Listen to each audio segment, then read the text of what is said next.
once you start. Okay, we're You back. can share it. You can share it once you started. But yeah, don't worry. Okay, we're But live anyway, now. big up I'll figure it people. out anyway. Yeah, don't worry. Don't worry. Big Mm. up people. Wolf and Bantz episode 8. There's been a lot of madness today. And my partner in crime with me as always. Bantz, how you doing, brother? Yeah, I'm good, man. Do you know what I'm saying? Yeah, just had to have that relieve that game, earlier, that 5 Yeah, 0 win, but still not happy with yeah. certain things. You know me already, but yeah, I'm here, man. I'm here. Yeah, I'm I know. ready. I was on that watch along with you, bruv. You did not look a happy guy. I'm not even gonna lie, especially near Nah, I the just end. weren't on it, bro. I just weren't feeling the team, man. I weren't too happy. I know it's 5 0, but I just weren't feeling it. But we get into it, man. All right. We're getting into it. And let me introduce. Well, we're supposed to be one of 3 of tonight's guests, but only one of them's turned up so far. But it's the most important one because he's here. Big up Lion Text TV. Big up yourself, sir. What are you saying? Nah, big up Wolfie, man. Big up Bantz as well, man. Thanks for inviting me on the show, man. It's been a Oh pleasure, Big man, up, fam. brother. yeah, it's a Big up. pleasure to have you here, brother. It's a pleasure to have you here. Yeah, Because trust me, man. I like your style, man. Like Bans told me about you a couple of weeks ago. And he's like, you need to check this guy out, man. He's got your sort of energy. And then I Yeah, man. watched one of your video. You've got my sort of energy, bro. Because when you see Nah, bullshit, big up, man. Big up, big you up. just call it out. So I rate that. Yeah, you Right. just have to tell the truth sometimes, man, whether it hurts or not, fam. So it's one of them. Wolfie, I'm sorry I wasn't sub before. Effing shame on me. You're cool paying that Bane, man. You help on the Fight Week show, whatever else. You're blessed, brother. So I just see that come up. Like, sorry. All right, no worries. Yeah, but bro, before we tuck into it, let me just greet all the people out there, the real ones. Big up, keeping it real. Chelsea, JP, big up. Malia, how you doing, ma'am? Hope you're feeling better. DJ Crane, always bucking everybody. Wolfie Cons roll out. Yeah, he likes the new logo. Big up. Football Bants, I don't know why you're in the chat when you're in the building, my brother. Well, you know me already, man. Checking the likes and everything as well, you know. Yeah. Big up the Assembled as well. Dedicated Arsenal fan. Big up. Pain Like Bane, of course. Big up for him as well on the Fight Week show. Me and him moderate there. Big up yourself. Real one as well of the Chelsea breed. Big up. Jay. Right, now, I want to touch on the transfers, but we'll move on to that later when some of our guests have shown up. But I want to ask you guys today, right? Because obviously you're both the Arsenal fans. You're both the dedicated Arsenal fans. 5-0 at home, and people are walking out as you're scoring your goals. Now, regardless of the performance on the pitch, right? I've always been a big believer because we're all old school fans to that degree, in the sense of you stay until the end. Good, bad, ugly. You stay and you support your team. You back your team. You back your players. Now, I've never had that in my life where I've seen anybody right have their team 5-0 up and their team are walking out early. Big up Jezza. Big up Jezza in the chat. How you doing, brother? Hope you're doing well. I did send you a StreamYard link, sir, if you want to join us, but I know you were doing your bits with Lee. I would love to have talked to you about today about Arsenal and transfers, and we're going to get into it with the boys here. So hopefully, like, if Jez can join us, big up to him, the Arsenal history and more, please sub to him. Arsenal Big up, legend. Jez. Big up, Jezza. And Mama Queen Flossie in the house. How are you doing, ma'am? You're all right, yeah? And I'll start with the big lion. I want to hear him roar. Tell me, what did you think about our Arsenal game? You know what? It was good to get the win, but there's still a lot of issues that I didn't like on the pitch, fam. One of them, is what you were saying was right about the fans leaving. Like you should have stayed till the end. You might as well, fam. You paid your money to stay till the end, didn't it? Like if it was me, I'd stay till the end because man ain't wasting money like that, fam. To leave early. Like it's mad. That's crazy. And I thought to myself, hang on a minute. These guys are going 4-0 up. They're aiming for 5. They got 5. Like, I was absolutely gobsmacked. Like, I've never seen that at Chelsea, right? That's one thing I will say, right? I've never seen my team be 3-0 up, 4-0 up, 5-0 up, and ever try and get up and walk out. Like, you normally suck it up, you know, when you enjoy it, because you know these results are not supposed to happen often when you do clearly batter a team. But I just never thought I'd see that day. Because, like, you know, when you're losing maybe 5-0, I can understand why you'd walk out early. But Yeah. why when you're winning 5-0 would you walk out at a 4-0 or 3-0? Because, and we'll get onto the performance in a second. I just think that's really, really, really, really terrible. Oh, big up Andy as well. What was that? Sorry, when he assembled the Wolf Arteta is arrogant, so supporters of his are not. Well, Arsenal will walk out. Okay, I'm going to start that because I'm going to come back to that. That's an interesting point. But and big up Andy Bell. Big up to this guy as well. His missus got out of hospital last week. He doesn't have a channel of his own, so I was asked nicely to say that for him. Big up everyone who shouted at him for his missus coming out of hospital last week. We all hope she's doing well. And here we go. Here we go. Drum roll, please, for the one and the only. Big up, Jezza. How are you, sir? Big up. Arsenal legend in the building. All right, that's it. On a Saturday night, what else do you need? All right, now, before I quickly go on to Jez, because obviously, big up AFC always. Before I go on to Jez, let me let Lion finish. Dude, again, tell me what you thought about that display. Oh, what do you mean about the game and that? First half, break it down for me. How did you see the first half? I thought the first half, other than the 2 goals we scored, I thought we was rubbish. I'll be honest with you. Because most of the time it was just sideways and backwards. Just like, why does it like these players always take too much touches on the ball? It's like they're taking 3 or 4 touches, and by the time that happens, the defense is back in their shape. When you could easily just release the ball early, because these players are not stupid. Like, they could see the runs that people are making. Like Jesus, for example, in the first half, the amount of times he got caught offside because he wasn't timing his runs properly. And that, big up Tony. Yeah, like it's madness, bro. It's madness. Yeah, big up, man. It's madness. It's madness at the end of the day, man. But to be honest, even though it was 5-0, it did not really reflect the match, if I'm being honest, bro. Like, the performance was still poor in patches.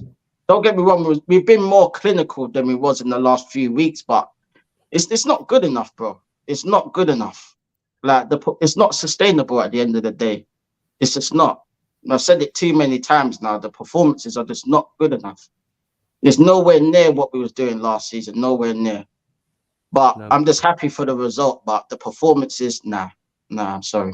Would you say there's any particular reason? What can you, in your own personal opinion, can you identify a particular reason why they're not playing as good as they were last season? Well, the biggest problem is obviously the manager.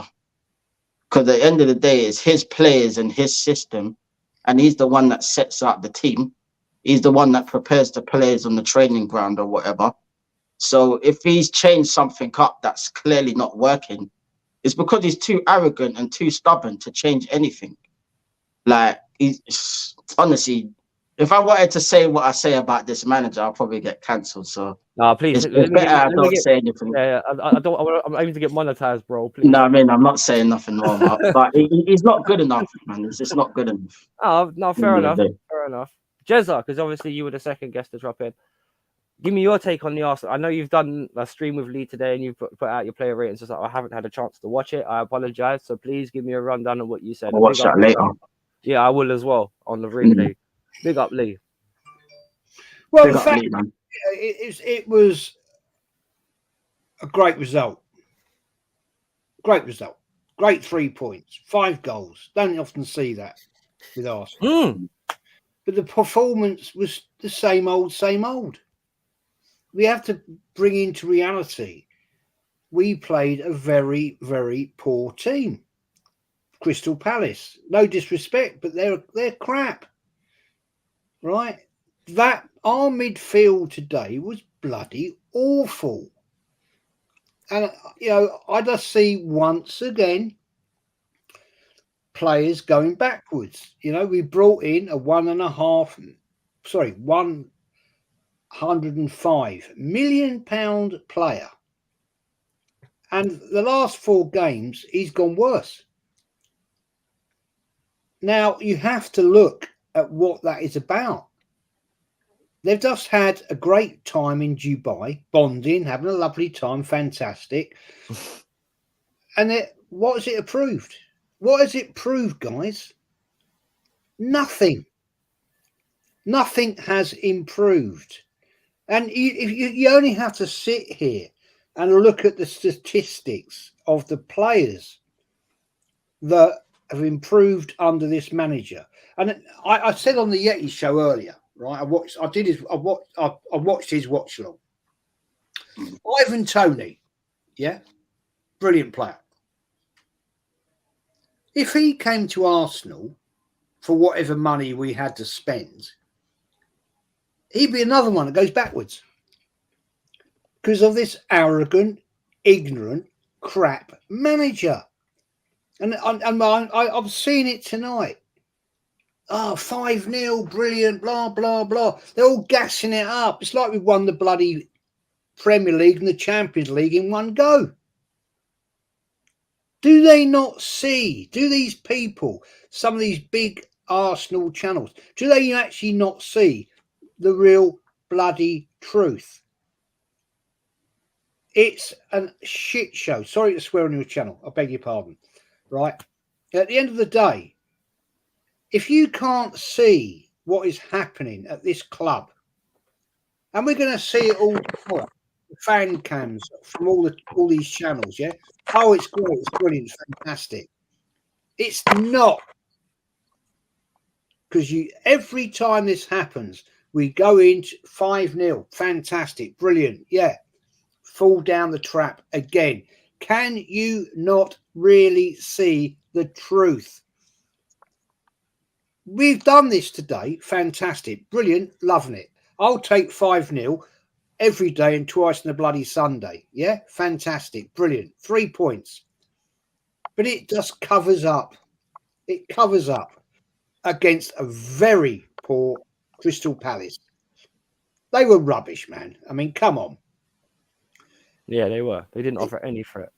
The other thing is you have to look at here. It's a sellout show. Selling it out there.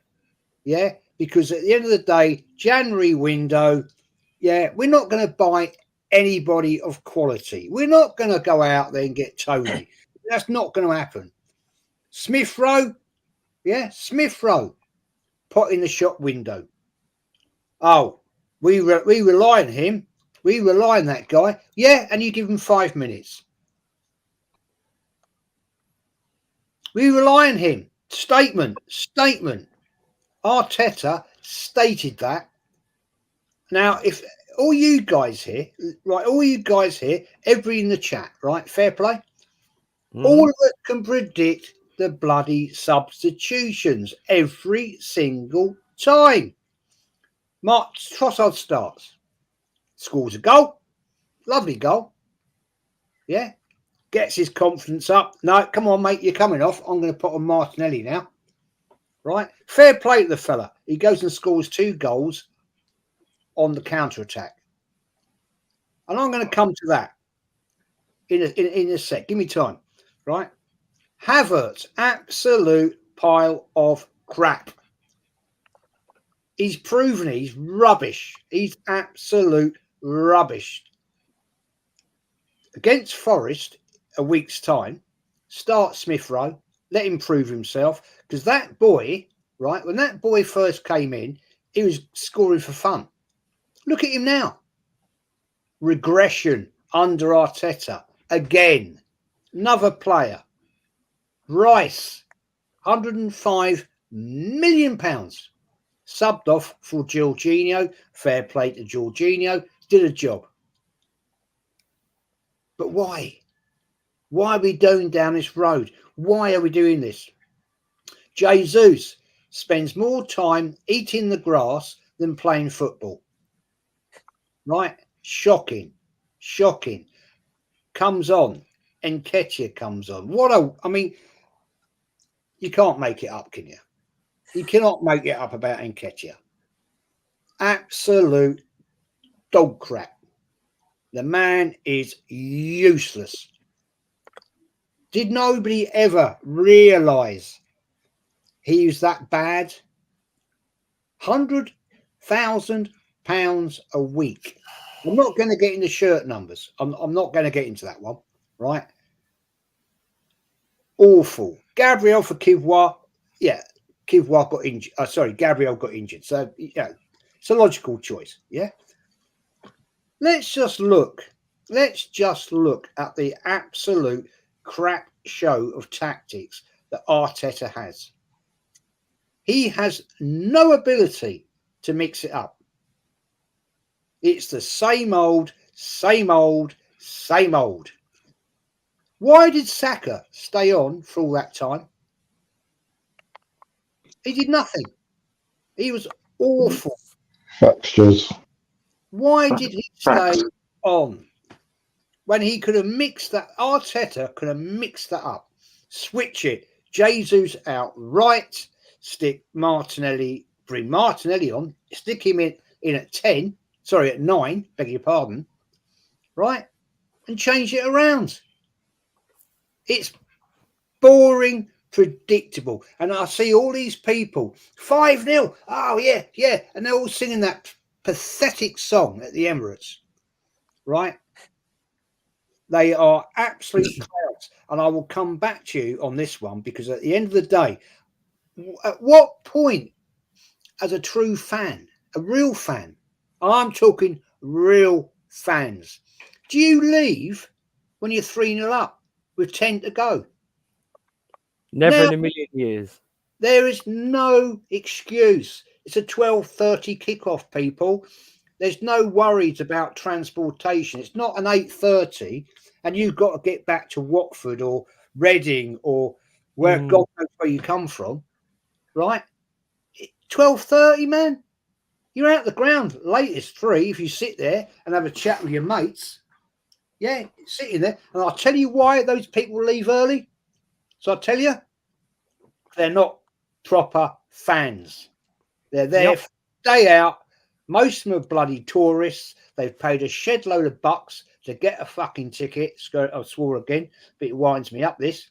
It's all right. That's why I asked you here. They're not proper fans. If you're a true Arsenal fan, right, you stay to the end. Did you not see half time? They're all going out.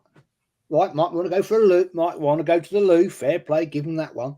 But 5 minutes into the game, the upper tier, right, yeah, on the east stand, is still empty. Because they're all up there having their prawn bloody sandwiches, yeah, taking the piss. They're not fans. The real fans that don't walk out are in the North Bank and in the Clock End. The most majority down in the quarter next to the North Stand in the East, right? Sorry, the North Bank of the East, they're proper fans. They're the ones. The rest of them were walking out at half time, way early to go and get a pint, yeah? And then before the end of the game, they're out getting down to Finsbury Station, right? Because they want to get home. Wankers, a lot of them.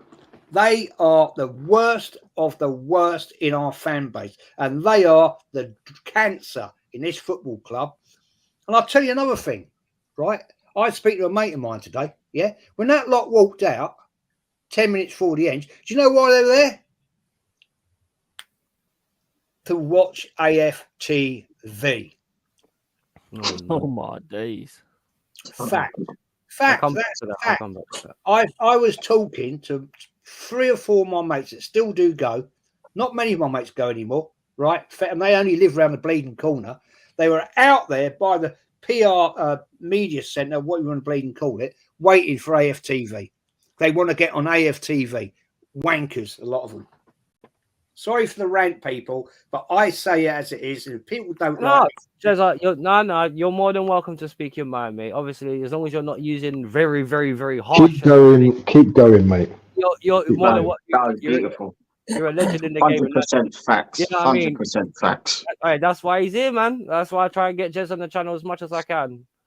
Thank you, Mama Flossie, for doing all the channel. But again, you have to agree. But again, you have to agree that the points that Jess has raised are factual. They're based on fact. They're not based on fallacy. it has a proper foundation, and I bet anyone who would come in and have a debate with him based on those facts that he's raised. Is it a fact that fans actually left the stadium so quick after a game like that? That your first London derby win this season. Arsenal haven't won a London derby this season. This was our first London derby win, and then the fans just walk out. No clapping of anyone. I do get that anyway, in a different context. But again, this is the biggest win this season, and then you guys just left the stadium, yeah, in the middle when mind you, Arsenal's comeback is still very fragile. I don't still count this as a comeback. I know Wolfie will ask me that question, but I'm just backing up what Jez has said because he's raised very, very pertinent issues, and it's not looking good. Yeah, when the fans can't be there and support this team, we're still fragile. We're just coming out from one win in 7 games. It's not good enough. We need every armory. Yeah, we need every armory. Yeah, on the block. We need everyone together. So we can't be divided at this point. Yeah, with some fans outside the stadium. When something is clearly going on where we need them, then why did you get the tickets in the first place? There are lots of people, lots of fans who are looking for those tickets and who would stay there and cheer the team to the end. It's not good enough. It's not good enough. And thanks, Jezza, for raising those points. Well, Tony, when you did a watch along for that game, now that you've had a bit more time to chill out and relax about it, you tell me in retrospect what you thought of that game. Well, you already know what I thought about the game. I didn't really feel like we got in on the act. Just a bit drab in a way. Yeah, of course, Arsenal had superior ball possession, but I keep saying this. Yeah, that having ball possession doesn't necessarily mean that you completely dominate the game. That there are levels to this, but good, we got the win. And to be very sincere with you, personally, I wasn't expecting a perfect game from Arsenal.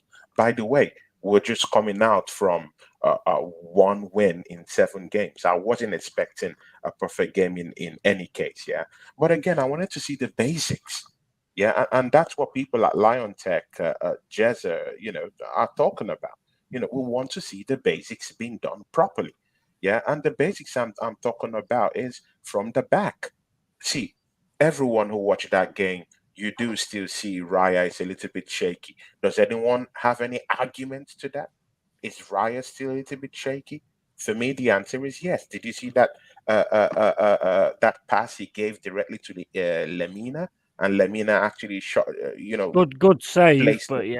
yeah. Good save, but he cost it in the first place. So when you see this stopgap mistakes, something is not right totally. And again, Arsenal got away with it. It's not our fault that Crystal Palace in 12 games have only won once in 12 consecutive games. That shows how poor. I hate to peddle in calling teams poor in the Premiership, yeah, because every team down here ends their place, in this league. So I don't really attach that to teams. But again, you just have to talk about how poor Crystal Palace were today. I They felt didn't sorry really for offer Eze, any. to be honest. Yeah, he had a good game. They I'd didn't say. really offer. Mhm. Yeah, they didn't really offer any quality. threat up front. Even Eze, that everyone is even giving him a clap of honor, didn't really encroach into the Arsenal 18-yard Oh, I box. don't Yeah, know. he was He even was giving the balling, ball mate. away He was lots of time. balling. He gave the ball away many times. Because he was the only That one shows doing how crap anything, this. that's why. I get that, but again, that shows how crap this team, really is. They didn't really Yeah, I offer agree. anything I agree. offensively. Eze was the only one trying to get in on the act, but even he getting in on the act wasn't even a complete, statement in itself. So it was quite hard One for them player to can't actually do it. create chances. Yeah, in a way, but still, again, Arsenal did not move the ball too quickly the way I would want to see. The 1-2 passes weren't really there. They didn't get into space.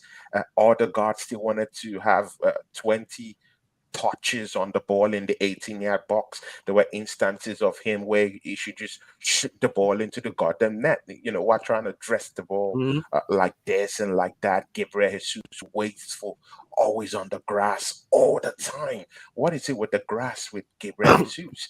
Yeah, he was trying to run around, trying to link up play, but again, you can see he's trying too much. He's trying too much, and the goals aren't coming for him. But again, despite we've talked about the downsides to the whole thing, guys, can you see Declan Rice's form?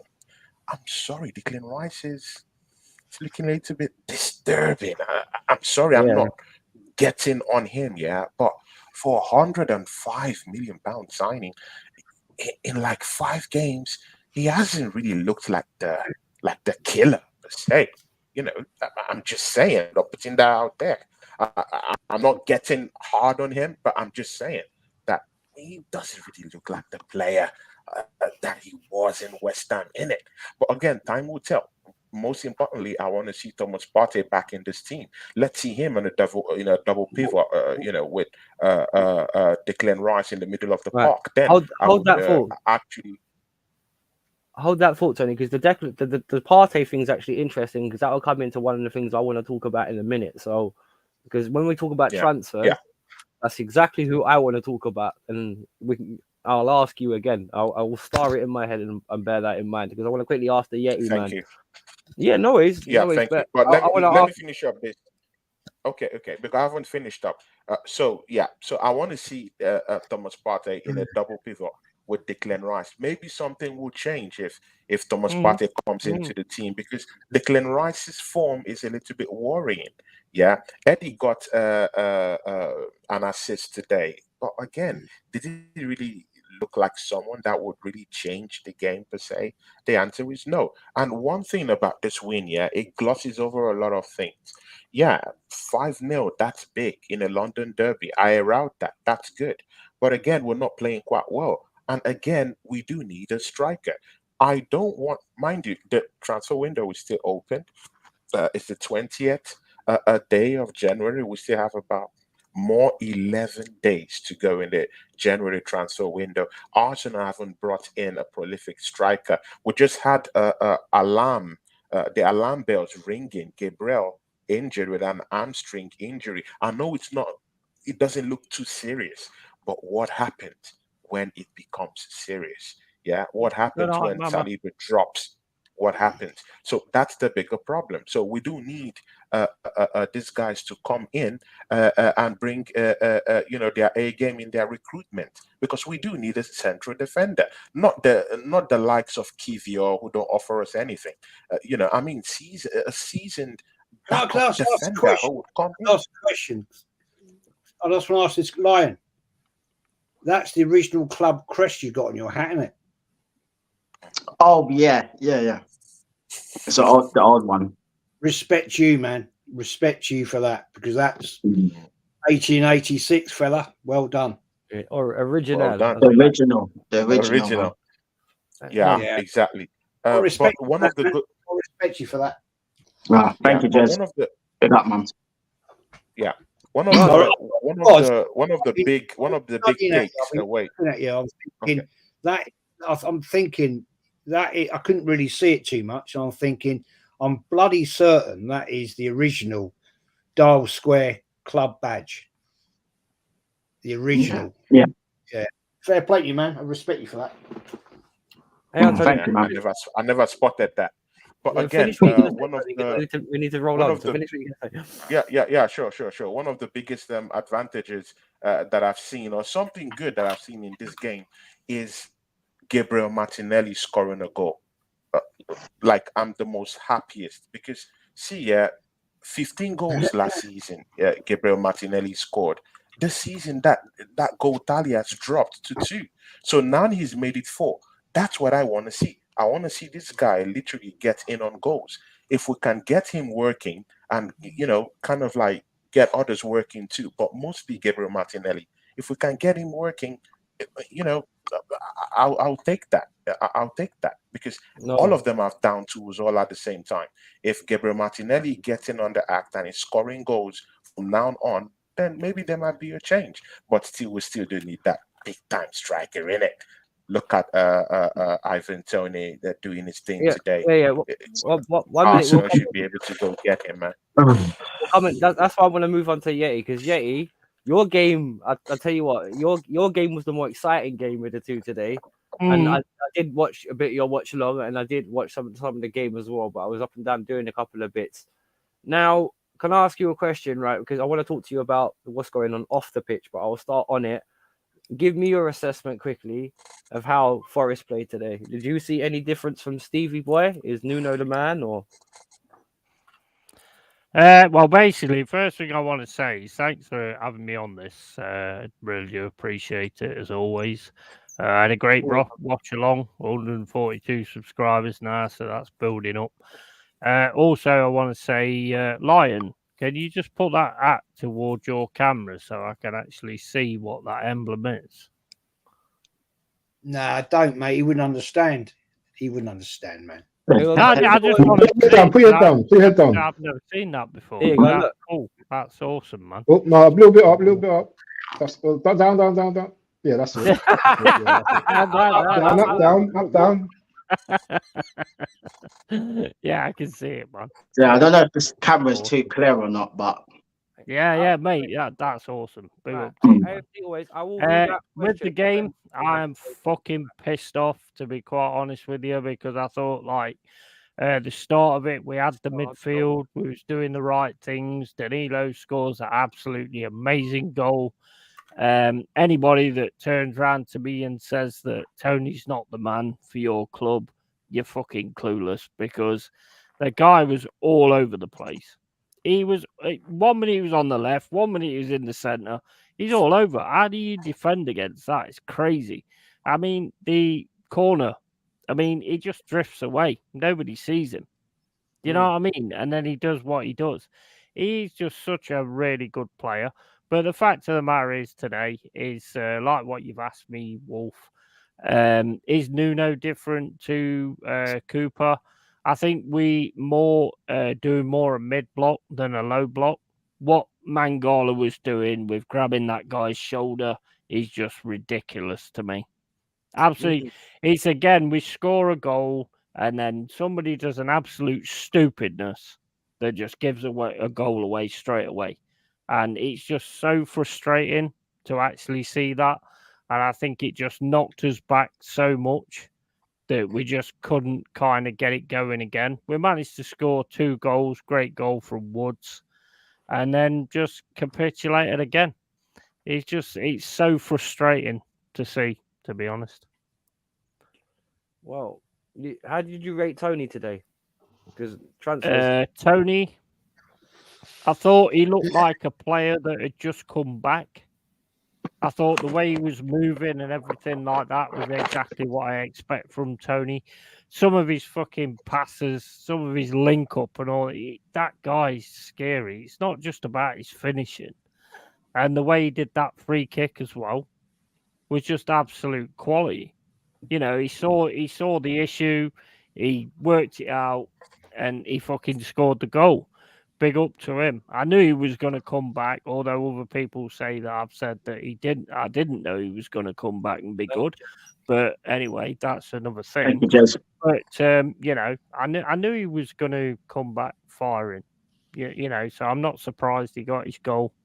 And you know, the guy's class act. Class act. How about you guys with Chris Wood? Again, there's a lot of good link-up play at the start. You know, didn't really sort of got into the box at one point and then maybe should have played a pass at some point. But then he's on the end of that cross and he puts it into the goal. What else can you expect from a guy that you've got up front? How important can he be for Forest? Can he make that striker's position his own, or is Awoniyi still ahead of him, in your opinion? No, Awoniyi's major still ahead of him.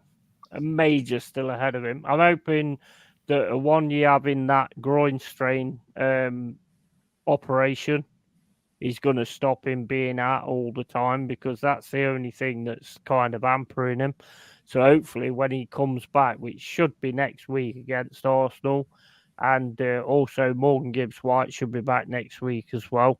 So, I'm looking forward to that, because he is our main man. There's no doubt about that. It's not Woods, it's him. And with him back, where can you see Forest? Because the second half of the season is starting to get kicking in now. Where do you see Forest going? Because me and you have spoken under Núñez so far. Well, the thing is, we're trying to get compact and straight. We still keep losing concentration the same way that we did with Cooper. We did the same with Blackpool and let them back into the game. We did it with Luton, obviously. And, he's got to sort of get that right. But to be fair, we've lost 6 players to the AFCON and 6 big players as well. Niakate, Sangari, who was trying to build from, and all that kind of thing. So, it's been difficult in that respect, but everybody has difficulties. It's us that signed the players. We knew what was going to happen when the AFCON came up. So there's no excuse for that, to be quite honest with you. But, you've just got to get on with it, haven't you? And you've got to do what you've got to do. And, we've got this 10-point deduction coming, because it is going to come. There's no doubt about that. We're going to get a 10-point deduction. So we've got to start grabbing points. Yeti, I have a problem when you say Chris Woods isn't your main man. 19 games, 8 goals, 1 assist this season. He's looking good. Mm-hmm. Without his goals this season, you wouldn't be actually where you were now. Would you put the Chris game Woods against in there Newcastle instead of a 1 year? Then he put in an hat-trick for your team. He has showed attacking problems for you this season. He has 8 goals compared to last season, where Chris Woods only, I think, in about 7 games last season, he had only just 1 goal and no assist. So Chris Woods has really improved his game. I think he's becoming a mainstay in this team. Even if Awoniyi comes back, even if I do think that Awoniyi is a great player, I don't think this Nuno guy is just gonna put him on the bench. I think he'll literally play him. He's looking good this season. Well, if he's Nuno's point of view, then that's fine. But at the end of the day, Awoniyi is just different class. At the end of the day, Chris Woods is a good player. Don't get me wrong. He's on the edge of his end of career and all that kind of thing. But the thing is, with Awoniyi, he's just, mate, he was 3rd down from Haaland and Lewandowski back in the Bundesliga. So he's got something to offer in that respect. And I think as soon as Awoniyi comes back, fair enough, Chris Woods has scored this many goals or whatever, but Awoniyi is the main man. There's no doubt about that. You said earlier, you said in the stream earlier this week that why don't Arsenal just put some money down for Awoniyi? So you obviously. Yeah, I said that if we can't buy anyone decent, why can't we go for at least for someone who would power up? But yeah, I get that. Well, let me ask something. And if he continues, well, this is more of a question, really. If he continues to keep on scoring, does he stay there? In terms of course he does. 11. All right, there we go. Because I'm pretty sure, and we all agree, if he starts to, if he keeps up his form, because he has been on he's hit a bit of a purple patch recently. If he keeps it up, then he asks his manager that question. Yeah. Because obviously, if he's banging him, then he's undroppable. So, but on to the other side of you earned the shirt, mate. You earned the shirt. Yes, of course. And the Forest are one of those clubs where you earn the shirt or you don't wear it. Simple as that. Absolutely. But sticking with Forest for a second, because you touched on it about the 10-point ban coming, right? Now this is going to be a tricky one, and I wanted to ask Jono when he comes on, but I'll ask you first quickly. Do you think you guys are going to get a proper Everton, like a proper 10-point ban, or do you think it'll be just a fine, or what do you think is going to happen? Because you've spoken about this for about 2-3 months. A lot of people don't remember that, but I do. That the fact that you've been saying this has been coming for a while. So, I knew it was coming. So give me your take on it and what you see as a Forest fan. What's going on? Well, personally, this is my personal point of view. I think that basically Forest should get a fine because it's a first time. Everton, as much as I love them, they've always been my second team, but they've done this before and got a 10-point fine, 10-point deduction, and then they've done it again. So surely they should get another 10-point deduction as well. We'll probably end up with a 10-point deduction. You know, that's just the way it works. But at the same point, I'd also turn around and say, look, I'm not being funny, but FFP, from what I've been reading about it, is down to like, you know, what you bring in to what you give away. What, you know, what goes out to what comes in. Yeah. You're not telling me that Nketiah, 100k a week, fucking Nielsen, 100k a week. God knows what your guys' clubs are on, because obviously I have a lot of Arsenal fans around me, so I just hear their points of view. Havertz, 280k a week. Are you telling me that they're not breaking FFP? Havertz is well, under 65 million, 105 million on Rice.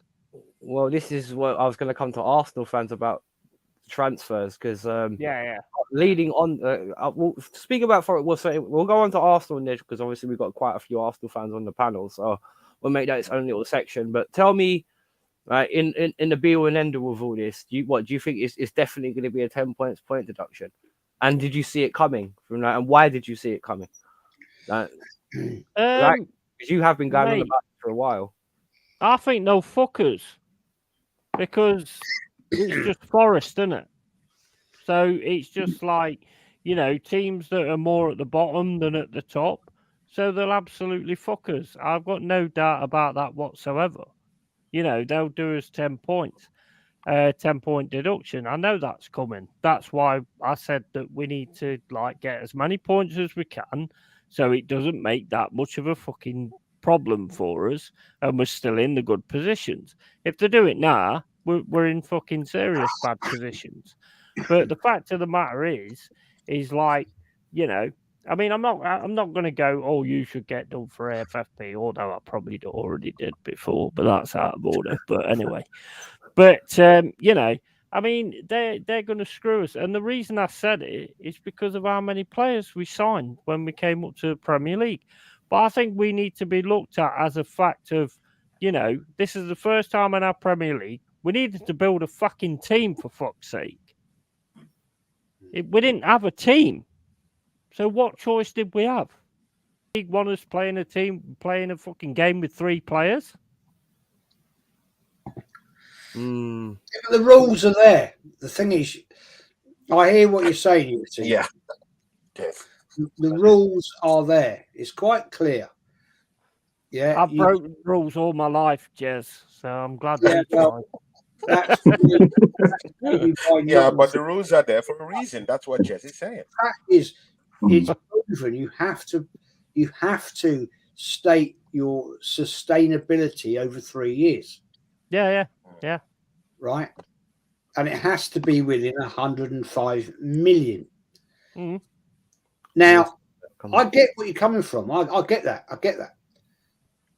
And the one thing that winds me up most is I've seen it, the conversations. Oh, Man City have broken this, broken that. Are we going to get trophies? I don't want a trophy that we haven't won. It means absolutely nothing. Keep your charity shield. Exactly. I mean, and people are saying they're going to get kicked out of this, kicked out. They're not going to get kicked out of the Premier League because let's look at the facts, right? They have a massive draw on Sky. They have a massive draw on TV revenue for the Premier League and the FA. You're not going to bin them down to the Championship. I'm sorry, whatever you want to say about football, it's corrupt. Yeah, it's about money making now. That's Yeah. true. It's corrupt. And if you've got a massive club, right, like Man City, that like draw in hundreds of millions of pounds for Sky, the FA, the Premier League, and from the Champions League with all their rights, ain't going to happen. The unfair thing about this is, and I mean this respectfully, I do mean this respectfully, smaller clubs at this point in time, and I don't mean, I shouldn't be saying that because Nottingham Forest won 2 Champions Leagues. So, hey. But the fact of the matter is, you don't get taken seriously as much as a bigger club. And so you're not going to get the respect from the echelons of football. But that's unfair, mate. It is unfair, and that's what my point I'm putting to you. Right.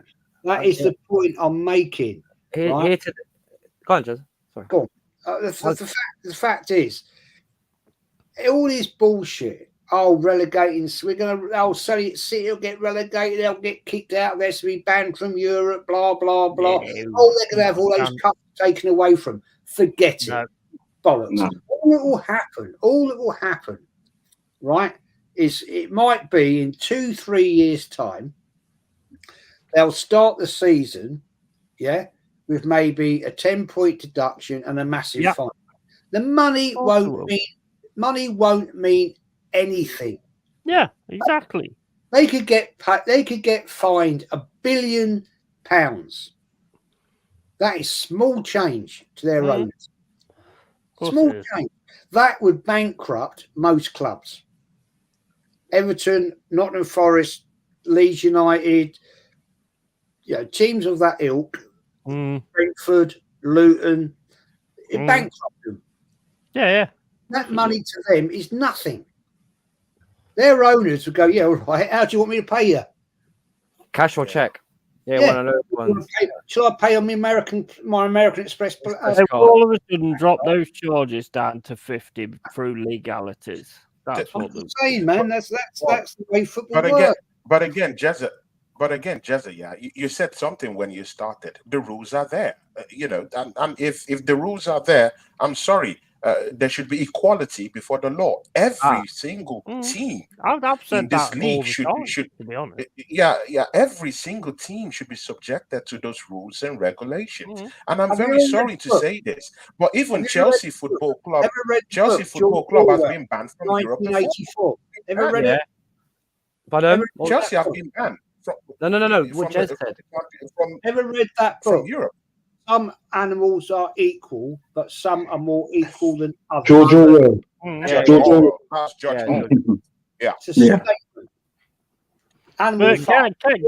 Guys, can I also bring something else into it as well?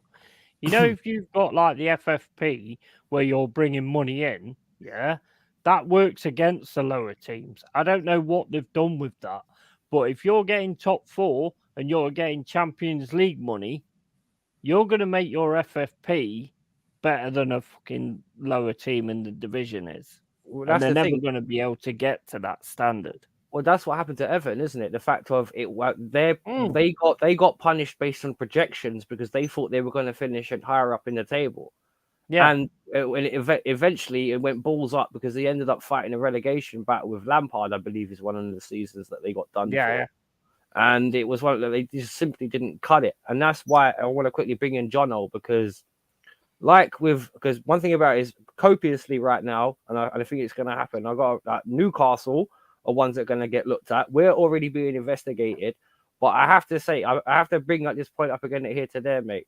City have been under the microscope longer than any other club in the Premier League. And Tony is right. We've been done for it as well. But we've been punished and caught for what we've done. That's the one thing. Chelsea have done a cleverness. You're a big club. You're Chelsea Football Club. You're a big club.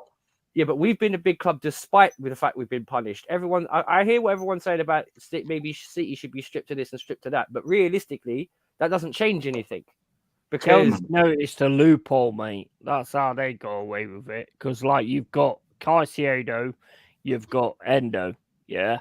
Yeah. Now that should be like 220 million or whatever it is. Yeah. Yeah. You've done it over like 8 months. So it Yeah. becomes like 26.5 or whatever million a year Mm-hmm. instead. So you've done a cleverness in that respect. Well, Yes. we have, and that's why a lot of people have wondered why Newcastle haven't splashed the cash out. And I'll bring Jono into this. Big up, John. Welcome, by the way. Because one thing that Newcastle have been kind of clever of, they've waited for their commercial side of their club to grow again before they've splashed the cash. Because other than Tonali, you can't read, or maybe Isaac, who's been a class player for them, by the way. Isaac, I'm pretty sure Jono would agree, he's been one of like Newcastle's best players this year. But Jono, are you worried about FFP biting at Newcastle? Because they look like they're hot on everyone else's heels. Do you reckon they're going to come for you guys? You're muted, mate. Muted. Muted. How do you do sign language? Jono, you're muted, though. We can't unmute you. You got to unmute yourself. Sorry, guys. Oh, there he is.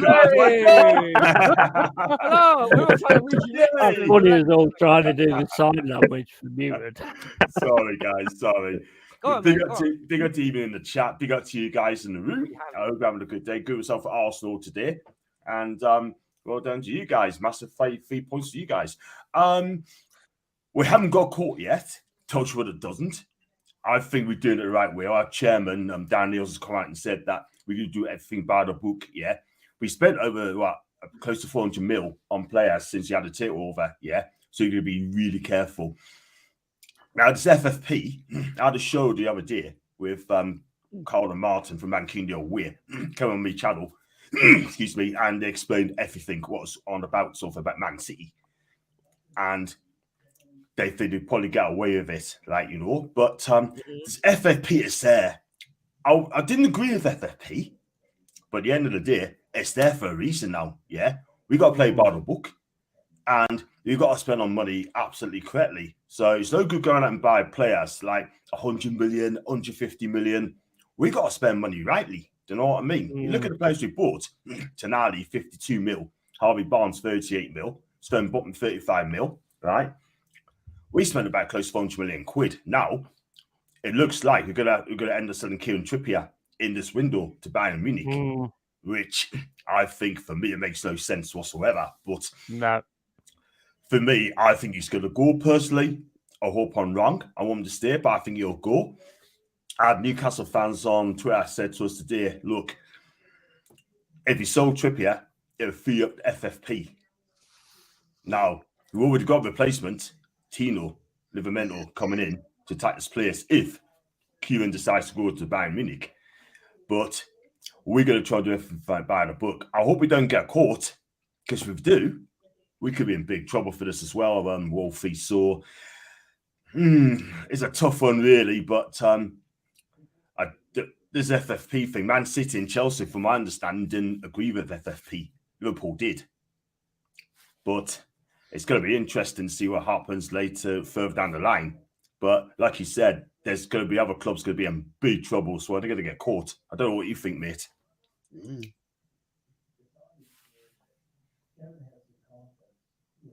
You're on mute, Mo. Yeah. Is that? I pulled my mic a bit.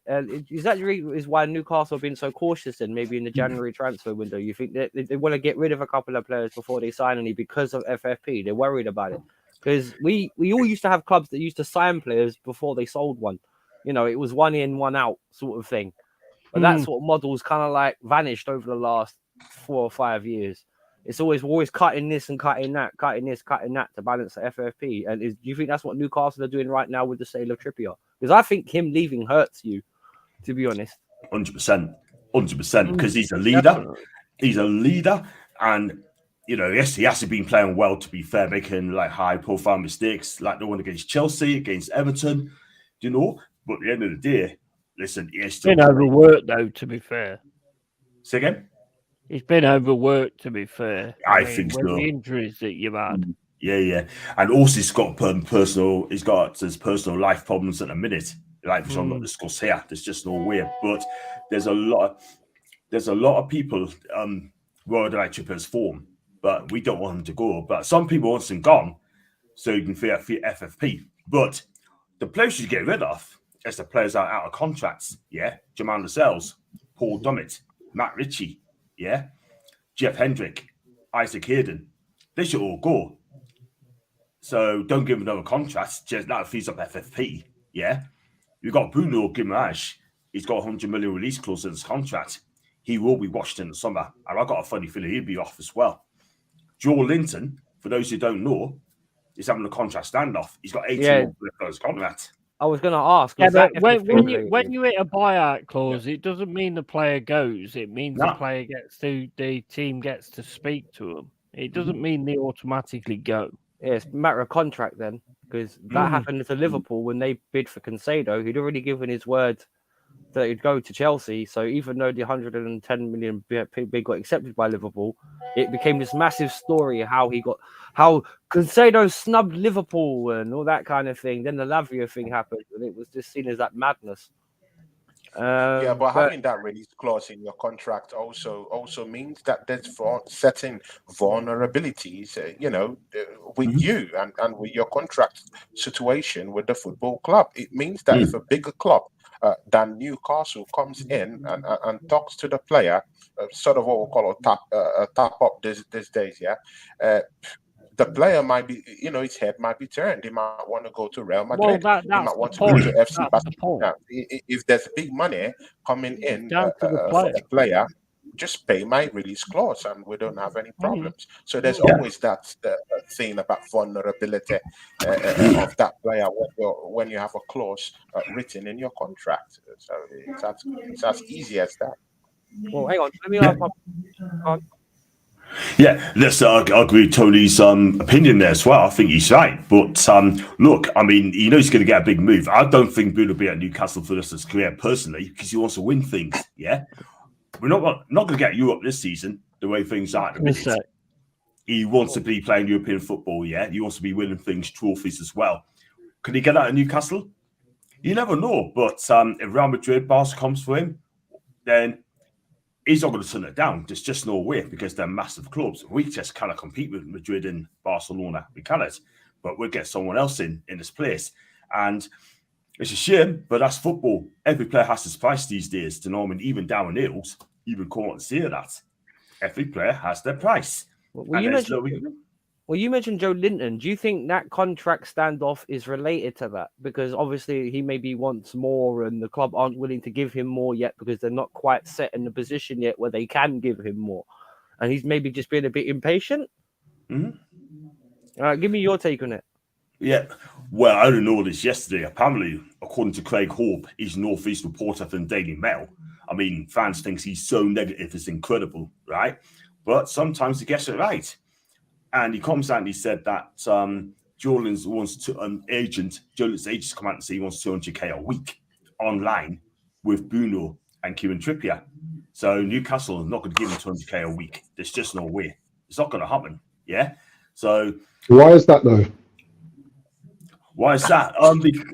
Question. Yeah, that's a good question because Newcastle don't want to go get punched by FFP.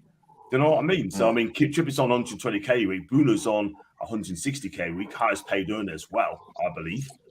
So Jolin want to be close to that as well. So I mean, I think Joe Linton is just important as Bruno in the team. I agree. Personally, in my opinion. Yeah. And I understand the FFP situation as well, but Joe Linton is good enough to play for another top 6 team as well. So things can happen. He's still 27, isn't he? So he's still got miles in the tank as well. So that's going to be interesting looking at that, because I'm sure there are teams that will probably be willing to pay him that 200k. Look at Man United, they break the bank just to pay guys like that because he's solid. Yeah, do you know what I mean? He's one of them midfielders. Yeah, the dying arts type of midfielders that's just strong, solid on the ball. He don't score loads, but what he brings to the team is stability. Like a Thomas Partey. Not as elegant on the ball and not as sophisticated in his play, but there's something about him, you know. He's just a good player. I like him. I like him. I really do like him. And look, at the end of the day, if you give us a choice, who will I get rid of, rather Bruno or Joe? I'd rather keep Joe Linton. Like you said, he's strong. I love Joe Linton. He is class. The guy's class, right? We're not gonna get another player like him. I'm not gonna lie, but I think Joe Linton's worth the money, 100%. I mean, just give the guy a new deal, give him what he wants, yeah, and then have done with it. Because I tell you one thing, if he plays the top 6 club like Arsenal could do with him. Liverpool could do with him. United could definitely do with him. I tell you something now, you've got a cracking player on your hands as well. I mean, he's done Eddie Howe. He's done fantastic. You know, when he first came, he was hopeless. And Eddie Howe, he was amazing. Absolutely amazing. And I tell you one thing now, right? I want Joe Linton I'd rather give Joe Linton a new deal. That's our summer business done for the summer. Because he is so important to Newcastle United than he is to anyone playing at the minute. For me, if you give us his player of the season, for me, I'll say Joe Linton all day long. Because this guy is going to do something. I mean, yes, Arsenal could do with him as well. He's better than Kai Havertz. He's better than Kai Havertz. 100%. That's a no-brainer. No, I shouldn't say Kai Havertz. I should say number 29. That's what I'm going to say for number 29. 29. Well, I don't want to say his name here. Just how many goals have Joe Linton scored this season? I think he scored 5 or 6 this season, yeah. But 6. Kai Havertz has scored about 5 goals this season. So Joe Linton's not known for scoring goals. Yeah, you can't even. He's not known. No. See where I'm going to. Because you just said that he's better than Kai Havertz. I'm a stats guy. You have to show me the proof that he's better. I'm sorry. I believe. We'll just say inside the people's opinion. I'm just saying. Is it levels though? Because Kai Havertz has about 5 goals this season. Joe Linton just said he has 6 goals. The levels isn't really there. I'm just saying. Simple. Hang on, we'll move on to transfers in a second, and we can talk about Joe Linton more and some of the other things. But I've got a couple of starred questions here. The first one is for Jez before we move on, and it says, question for Jez: most people I know younger are not used to football. How much leeway should I give them? Hard or not gonna lie? So, what do you think, Jez? I don't know what that is in reference to. The younger fans, should they be given more time to learn what football's about, or should they know? I think they should know. I come on. Most kids learn or you get the cat and eye tail. Football about the age of 6 or 7. That's what I'm saying. You know, I mean, you might be crap. I was, but you start to play, or 8 or not. My grandson is 9, and he started playing at 8, and he loves it. Yeah, he absolutely loves playing football, and he's learning. So what? Yeah, you're right. What you need to learn. It doesn't mean you're going to be a superstar. If you love playing the game, then you learn. And he supports Arsenal sometimes, but you know, the fact remains, I'll be taking him Brighton away this second ever game he's ever been to. We went last year, we're going again. Yeah. But the point is, you can't teach anybody about football. You learn it yourself. If you want to play, you learn, you practice, and you train, or whatever, you know. The fact you get to know the game is you watch, you play, you watch and you play. And if you want to learn about other things, you read. That's it. That's true. You learn your trade. Hard. It's not hard. You know, it's not a science. Hang on. A question for the Go. No, go on, Jez. No, you go on, Jez. Finish. People make it out it's some technical thing, science. You know the people I'm talking about. It's not. Football is a very simple game. I was going to say that, yeah. And Yeti's manager would be like, put the ball in the back of the net. Exactly. Yeah. Well, if you're a goalkeeper, you catch the ball and stop goals. And you stop it going in the goal. Yeah.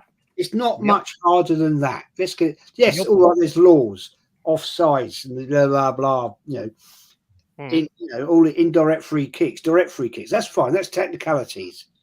But it's a very simple bloody game. People make it out a lot harder than it sodding well is. Yeah, absolutely. Well, they're the stat merchant. They got to have something to sell, Jez. That's why XG was invented. Yeah, they have to have something to sell, mate. That's what it is. Modern flat merchants. I think FIFA bought in the XG, didn't it? Something like that. EA somehow. You know what I mean? EA somehow. Quick question for the Can I just ask? Sorry to interrupt you, man. Sorry. No, go on, big man. So what are you gonna say? Because it'll be a bloody short. I want to ask Lion a question, man. I want to ask you, man.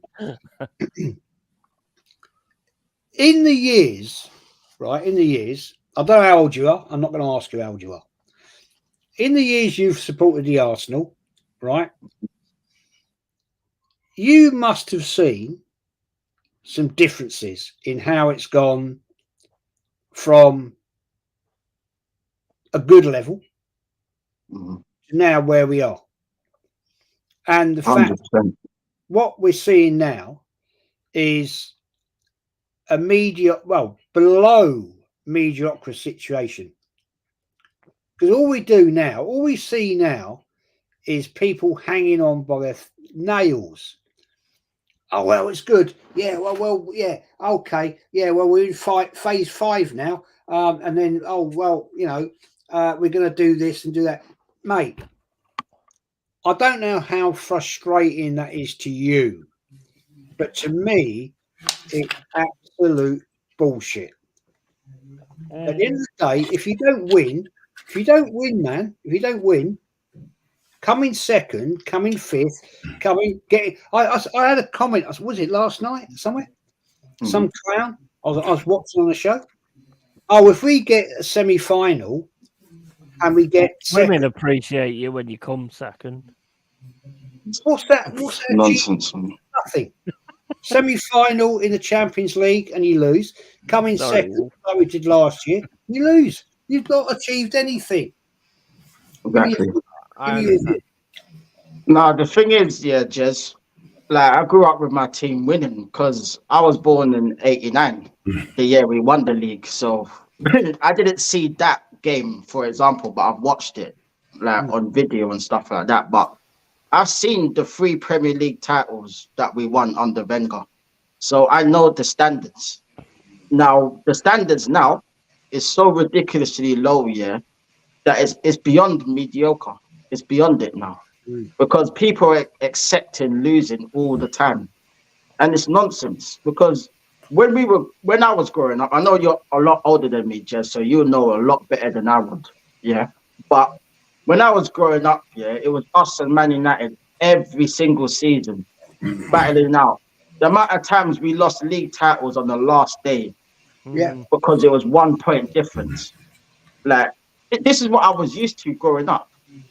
So to see what I'm seeing now is just like, I'm not going to accept this. Finishing 4th, getting Champions League just to lose in the last 16, get hammered by Bayern Munich every year. Like, it's boring. It's boring. I want to see my team win Premier League titles and the Champions League. The one trophy I haven't seen yet is the Champions League. You're right. I've seen every other trophy other than that one. And that's like the holy grail to me. And I really want that one more than any other trophy, especially as I want the league as well. But I know under this manager, it's never going to happen. So we just need to get rid of him. It's simple as that. Hang on, John. Yeah. Go on. No, what it is, right? I mean, talking about Champions League winning as well. We played our first Champions League game for 20 years, right? And the thing is, right, it's great to get back in the league. Most of our fan base, right, were happy finishing bottom just to be there. I want to win games. I want to go for the last 16. If you can't do that, I'll go to Europa League. I'd take that, right? Let's be real.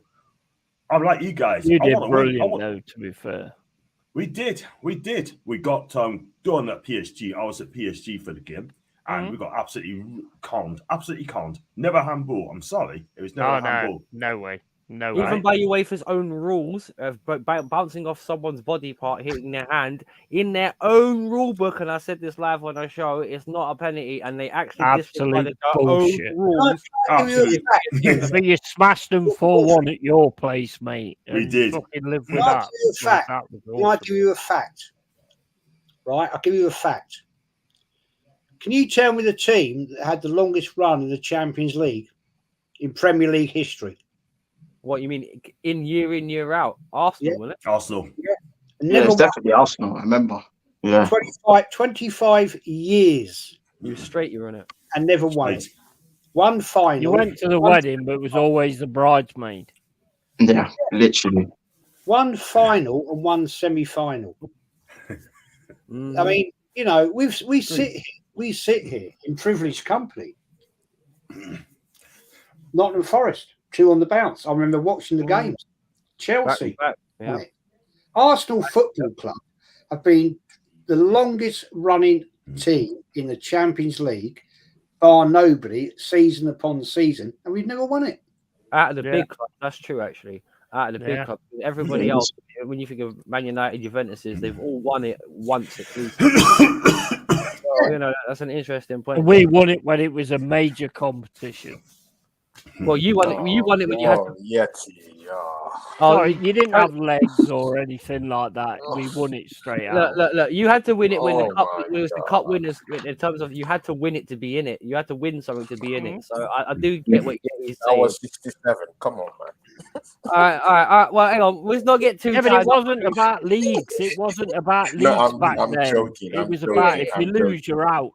Yes, that's it. It wasn't about who was a farmer. Don't even give me that. Come on, Yeti. All right. Well, if you won the league, you were in the Champions League. If you didn't, if you were second, you were in the UEFA Cup. If you won the FA Cup, you were in the Cup Winners' Cup. That's how it was. Right. No discrimination. No. 5 teams from England or England, Wales in the Champions League. You know, and he got all these other competitions now.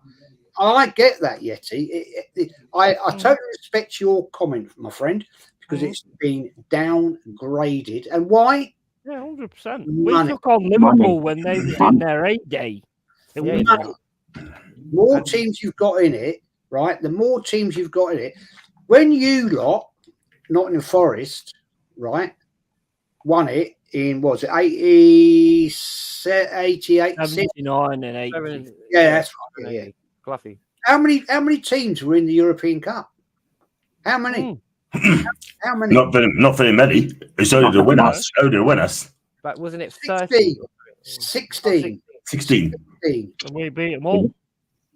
Pretty much. At one time. You've got, what is it? Was it 32?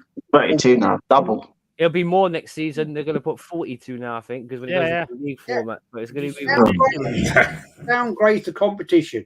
Because I have to take my hat off to teams like Liverpool, Nottingham Forest, back in their day.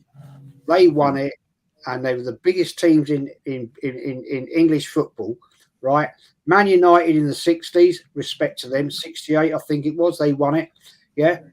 Celtic won it, 67? And you have to put your hands up and say, fair play, boys.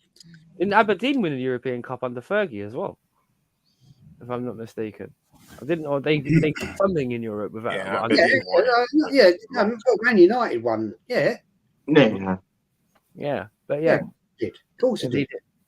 But yeah, you know, you have to respect that back then it was a proper competition. Now, you know, all the group stages and all that shit. Yeah. Out. Home and away, knockout, out. If you didn't win, you're out. Yeah. Now, and it's all down to money. UEFA, money.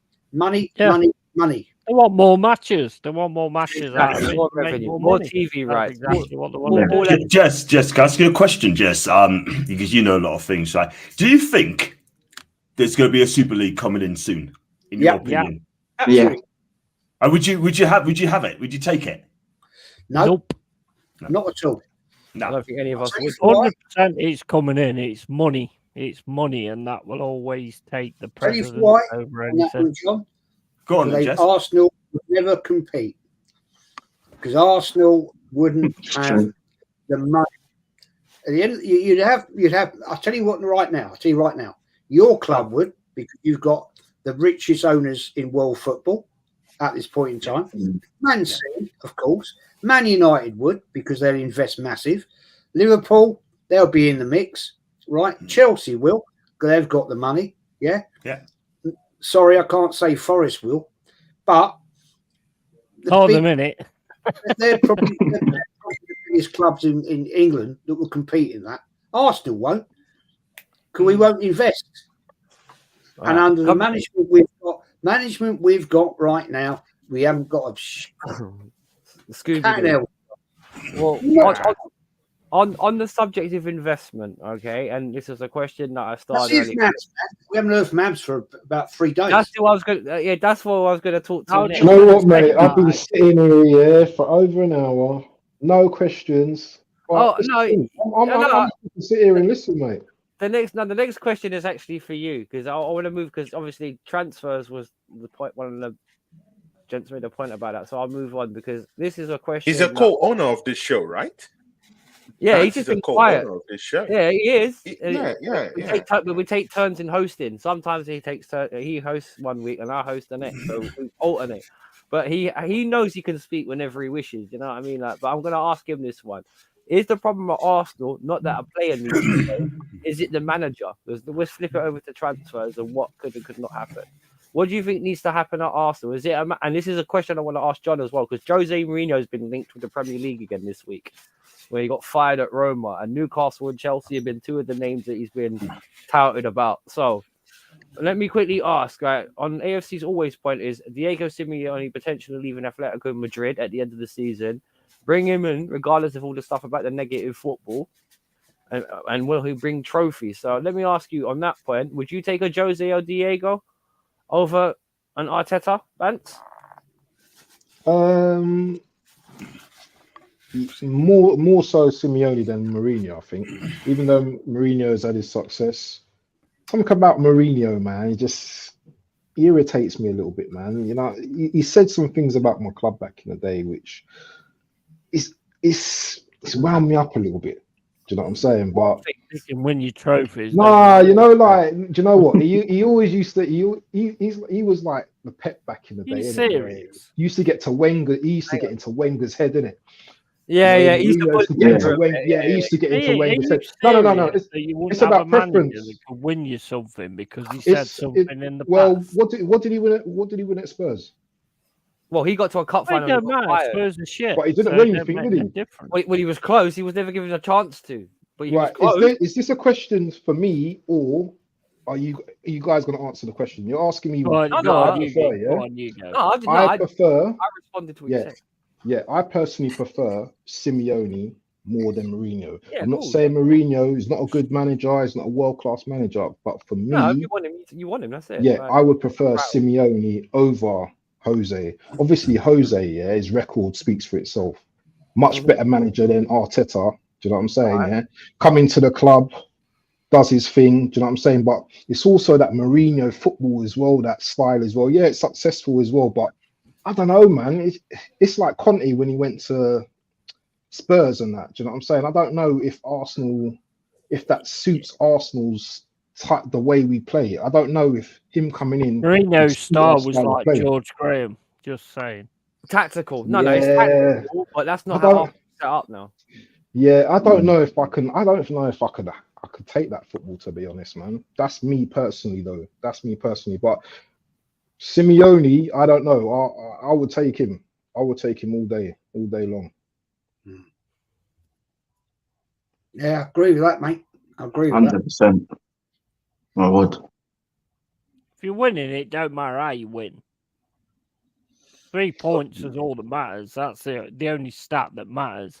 Forget all these pricks that go on Twitter and say this matters and all that kind of thing. Shit matters. The only stat that matters is if you win and you get 3 points. What about you, Lion? Who would you take? Jose or Diego, or would you stick with Arteta? Don Simeone all day long, man. Nah, It's no debate really. Now look what he's done at Atletico with limited amount of resources compared to Real Madrid and Barcelona, and he still managed to win league titles, get to European Cup finals. So yeah, man, we need someone like that has presence, that can stamp his authority and say, listen, you do things my way. Like, instead of having a puppet that just gets controlled and just does what he wants, and then there's no consequences for the actions that he does. Like, I need a proper manager. Like, none of these project youth managers and project this and all this nonsense. No, I'm not about that life, man. I want a proper manager. Like, so yeah, definitely Simeone, 100%. This is the point that I always find fascinating. Whenever I ask Arsenal fans this, and I've done this when I've been to games, right? I say to them, who's the most successful manager Arsenal's ever had in the history, in their shortest tenure? People come up with, well, he's got a statue out there, Herbert Chapman. You're wrong. Herbert Chapman was an iconic manager for Arsenal. He set up and changed Arsenal. He won 2 trophies. He won a league and an FA Cup. The manager that won the most in his tenure, in the shortest tenure, George Graham. George Graham, 100%. Look at what he won. People say, Arsene Wenger. I said, excuse me? He was there for 25 years. George Graham was there for less than 6. And look what he won. Really went invincible. Won us our last European trophy, this cup, right? Won us our last League Cup, 2 FA Cups, and the iconic Division 1. 2 Division 1. Nobody recognises that. Nobody recognises that. And I said to a fellow a few weeks ago, what I said about a statue. No, he can't have a statue. He went to Tottenham. Bollocks. I don't care where he went after he managed Arsenal. Right? He could have gone and managed fucking Liverpool, United. I don't care.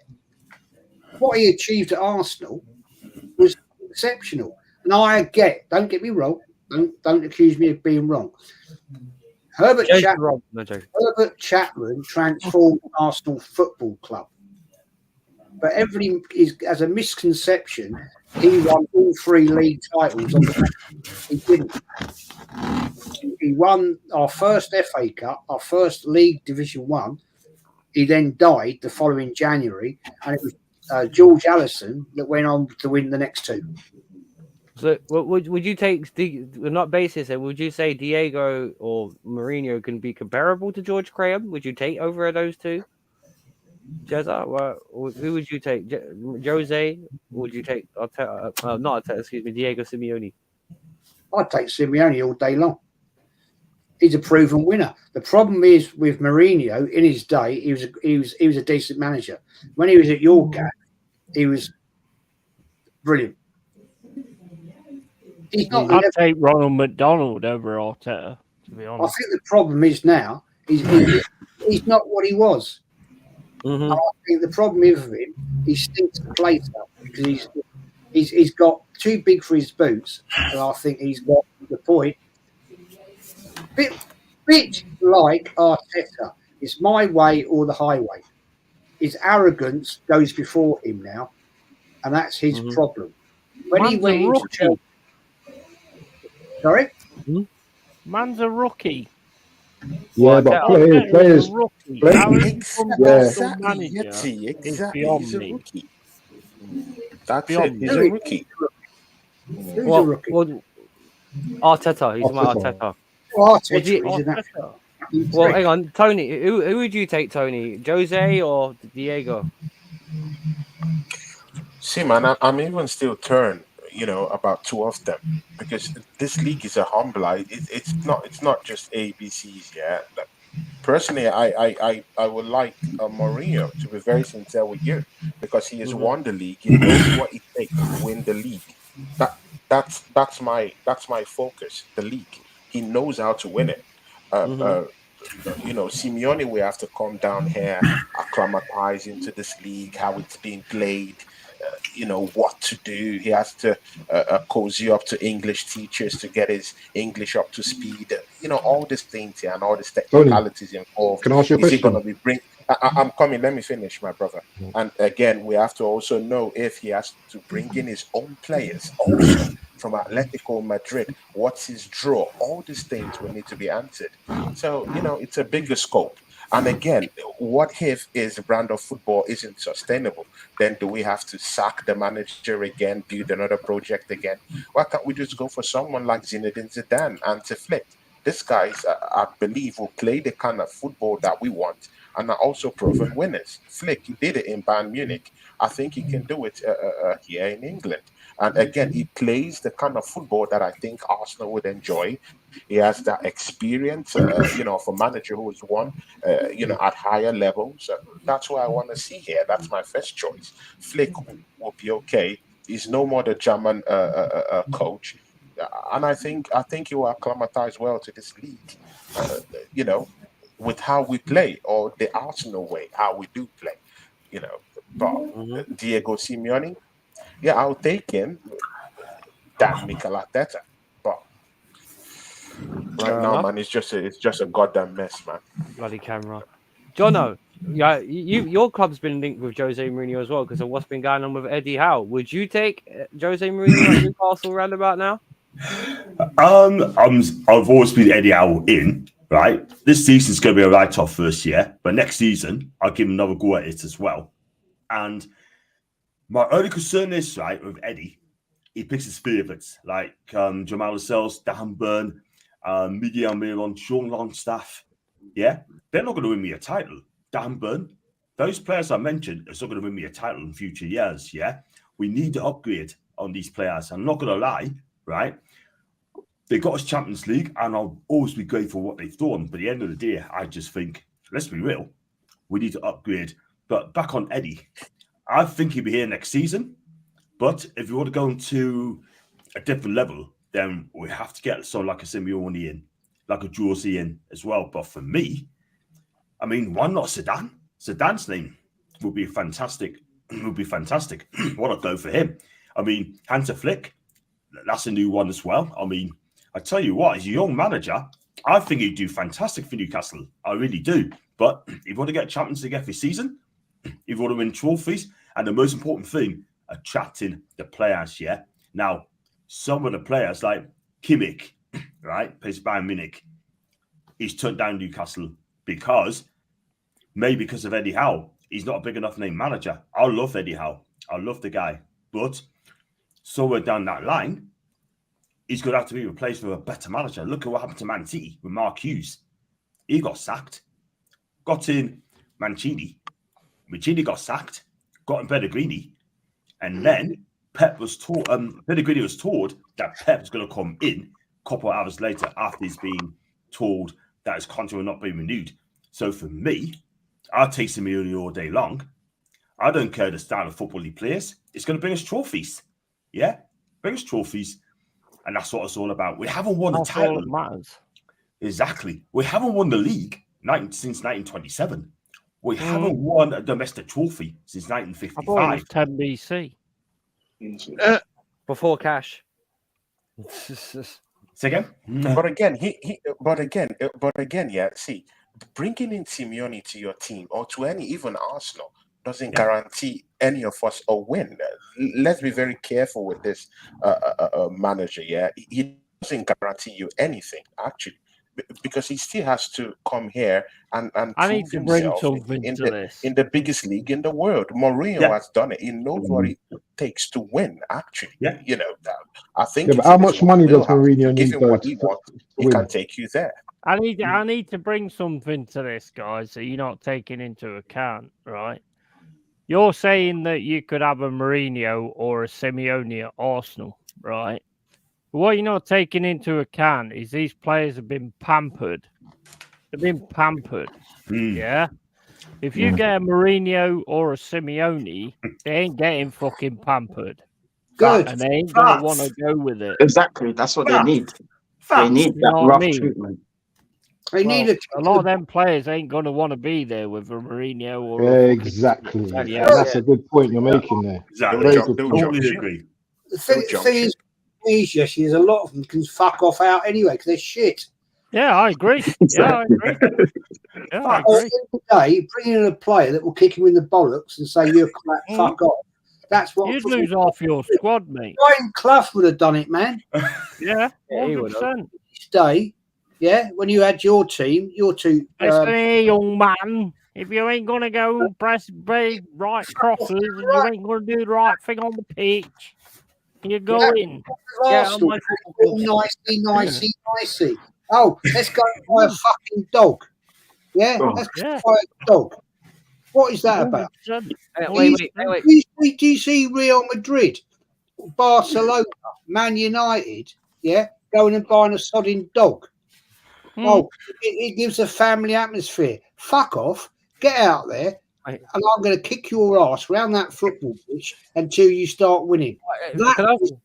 That is football. Wolfie would have probably bought a dog and he would have stripped it down to its bones and said, if you don't play well on that pitch, that's the way you're going to look. You know what you should do? You should hire some more dogs, some vicious ones like German Shepherds or Rottweilers or something, and train them to attack the Arsenal players when they don't train well. So that way, whenever they start messing about, you can just unleash them onto the pitch. You'll run fast now, won't you? You'll sprint today.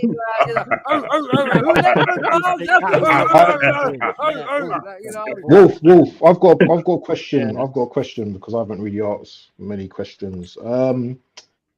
So I'm gonna ask like every one of you guys, 11 days left in the transfer window. Tell us what your club needs and tell us about any rumours.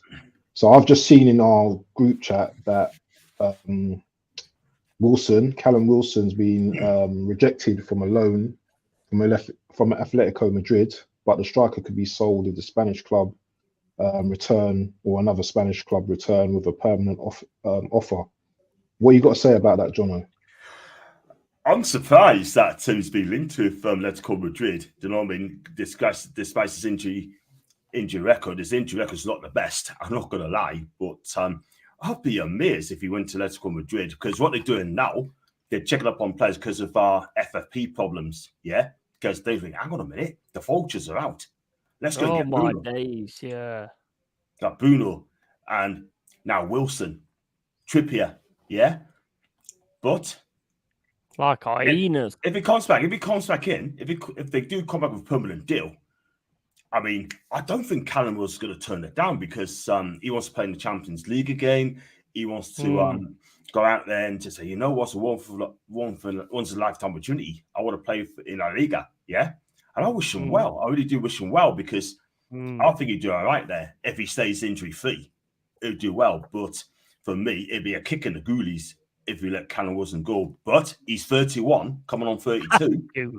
Then if you get a replacement in it, like a younger striker into come off for Isak, then I'll be up for it. You can take Nketiah if you want, mate. Oh no! I'll literally drive in there. Only drive. I'll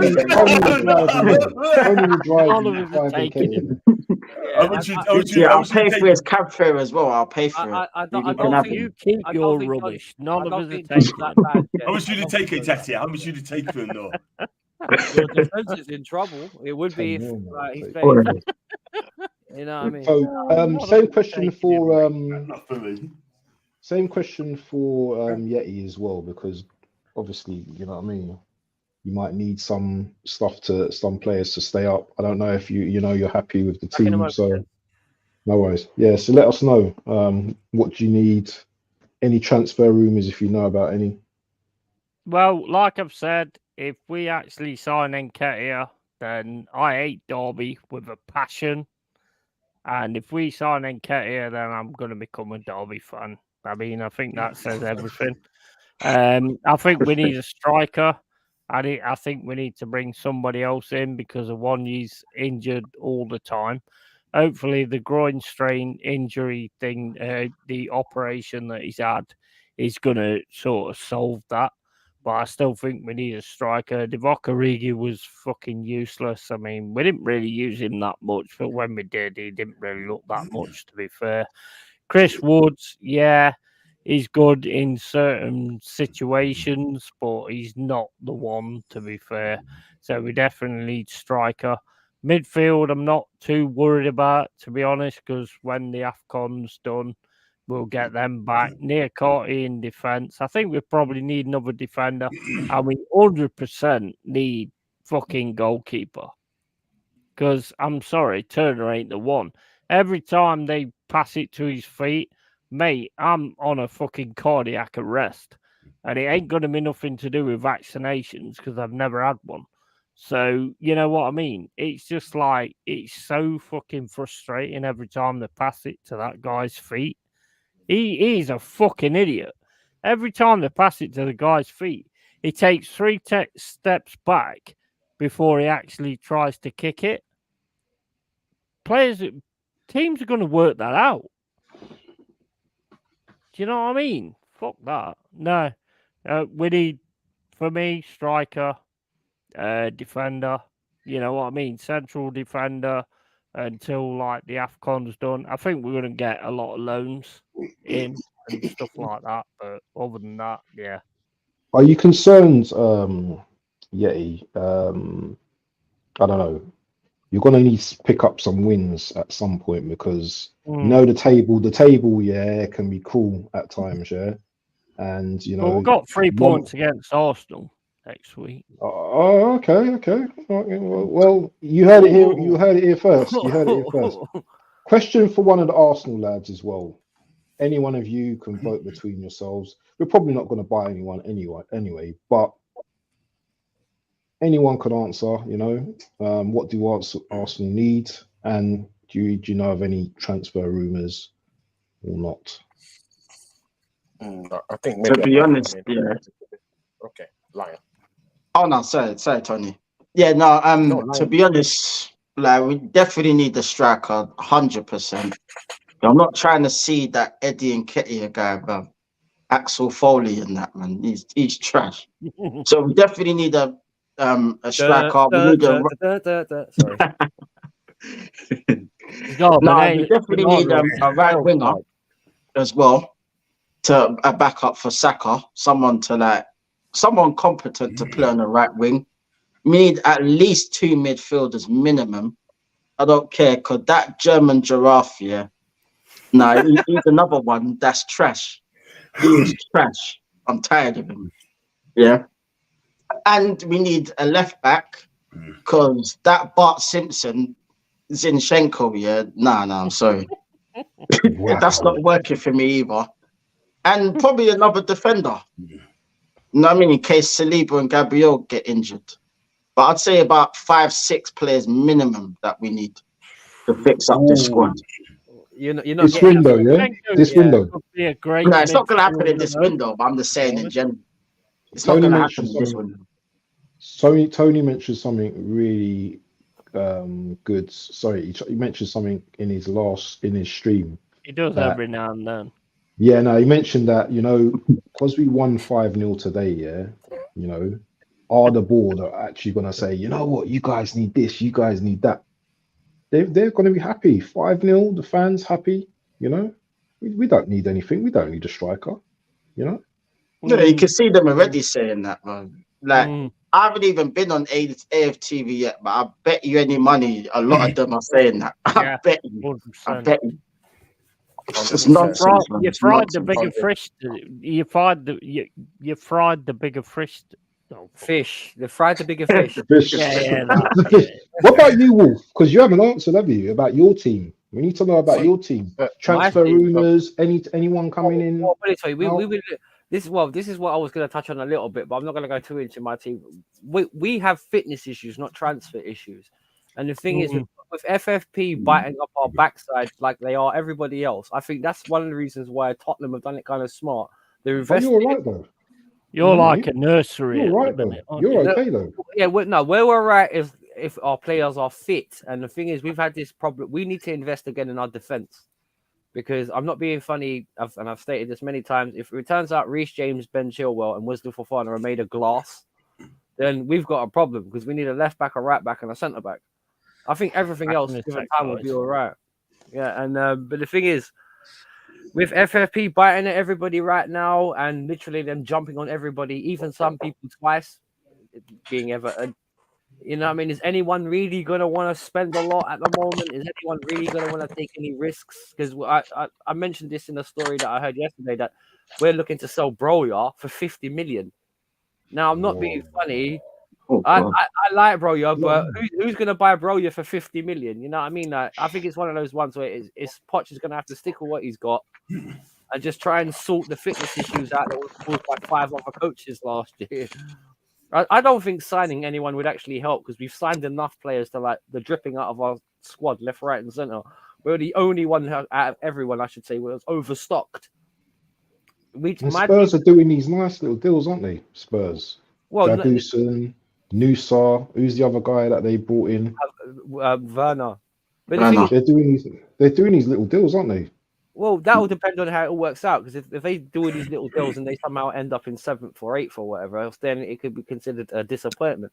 I'm not going to sit there and reject. Hey, it may be the best business anyone does this January. You never know, because as I said, like teams like Newcastle, Chelsea, Man City, they're all going to have FFP barking down their throats.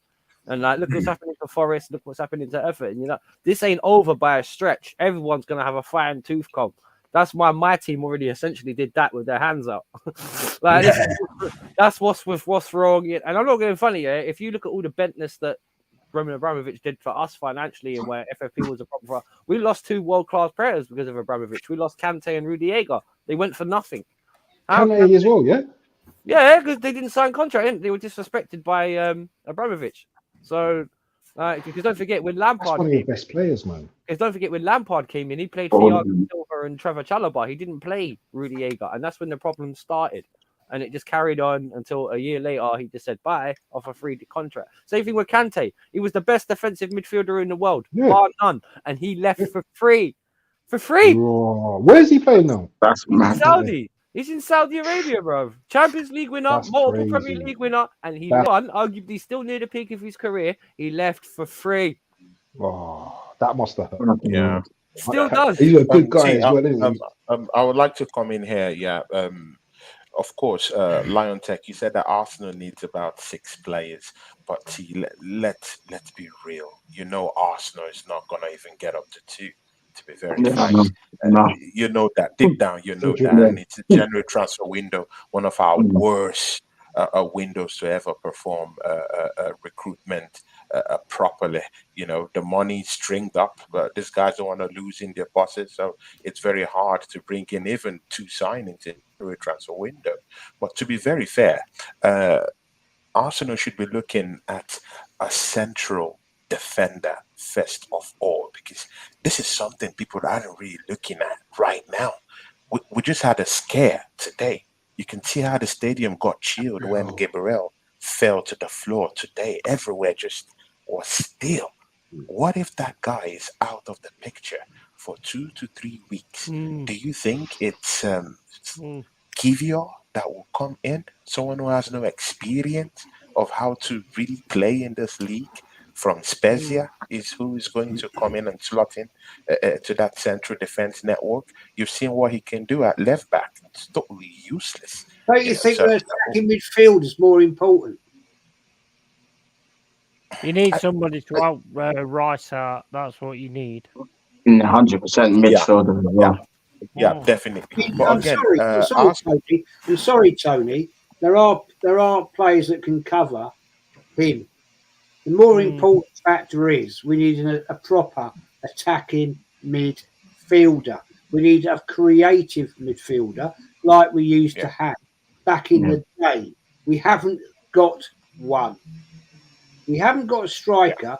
The last thing we need to look at is a bloody centre-back.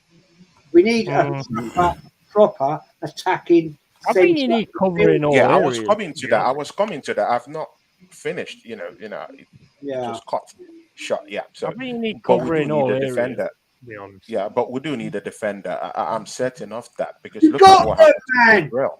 So we do need another midfielder because Martin Odegaard isn't really at the top of his game right now. So we do need another midfielder to come in and help us out down there. We also do need a striker in it. Eddie Nketiah isn't really looking good. Gabriel Jesus isn't looking good either. So it's a must. We do need a striker. But to be very sincere with you, do you think Arsenal, after today, would go and get a striker? That's why I asked that question in my stream. I highly doubt it that these guys will go and get a striker. As long as you don't give Nketiah, as long as you don't give Nketiah to Newcastle, as long as you don't sell him to Newcastle, no matter how bad it gets, we don't need to kill someone. Nketiah is not transferable. He's not transferable at all. He's not transferable. Part of the hierarchy of the board. Even if we end up in relegation zone from the 10-point deduction, I still don't want Nketiah. Last question, guys. Yeah, before we all go. Yeah, it's been a great stream. Want to say a big respect to the panel today. You've been magnificent. Anyone who can stop me from talking, that means it's been a good stream because you know me. Yeah, when I get waffling, when I start going, do you know what I mean? But it's been great. Yeah, big up the chat as well. Tony, to be honest. Yeah. No, hell no. Tony's been alright, mate. You leave Tony alone. Tony, leave Tony alone. Big up the chat as well. You've been magnificent as well. Any of the questions that you've got in the chat as well, please leave them in because we're not going to be able to answer all of those questions. Please leave them in the comments. Yeah, please leave them in the comments section so Wolf can answer all the questions because he loves to do all of that. My last question though, it's going to be based around. It's going to be a two type of question. So, what players do you want to get out of your club? That's the first question. Yeah, and who's going to win the league? So I'll start with. I'm going to go with the host first, Wolfie.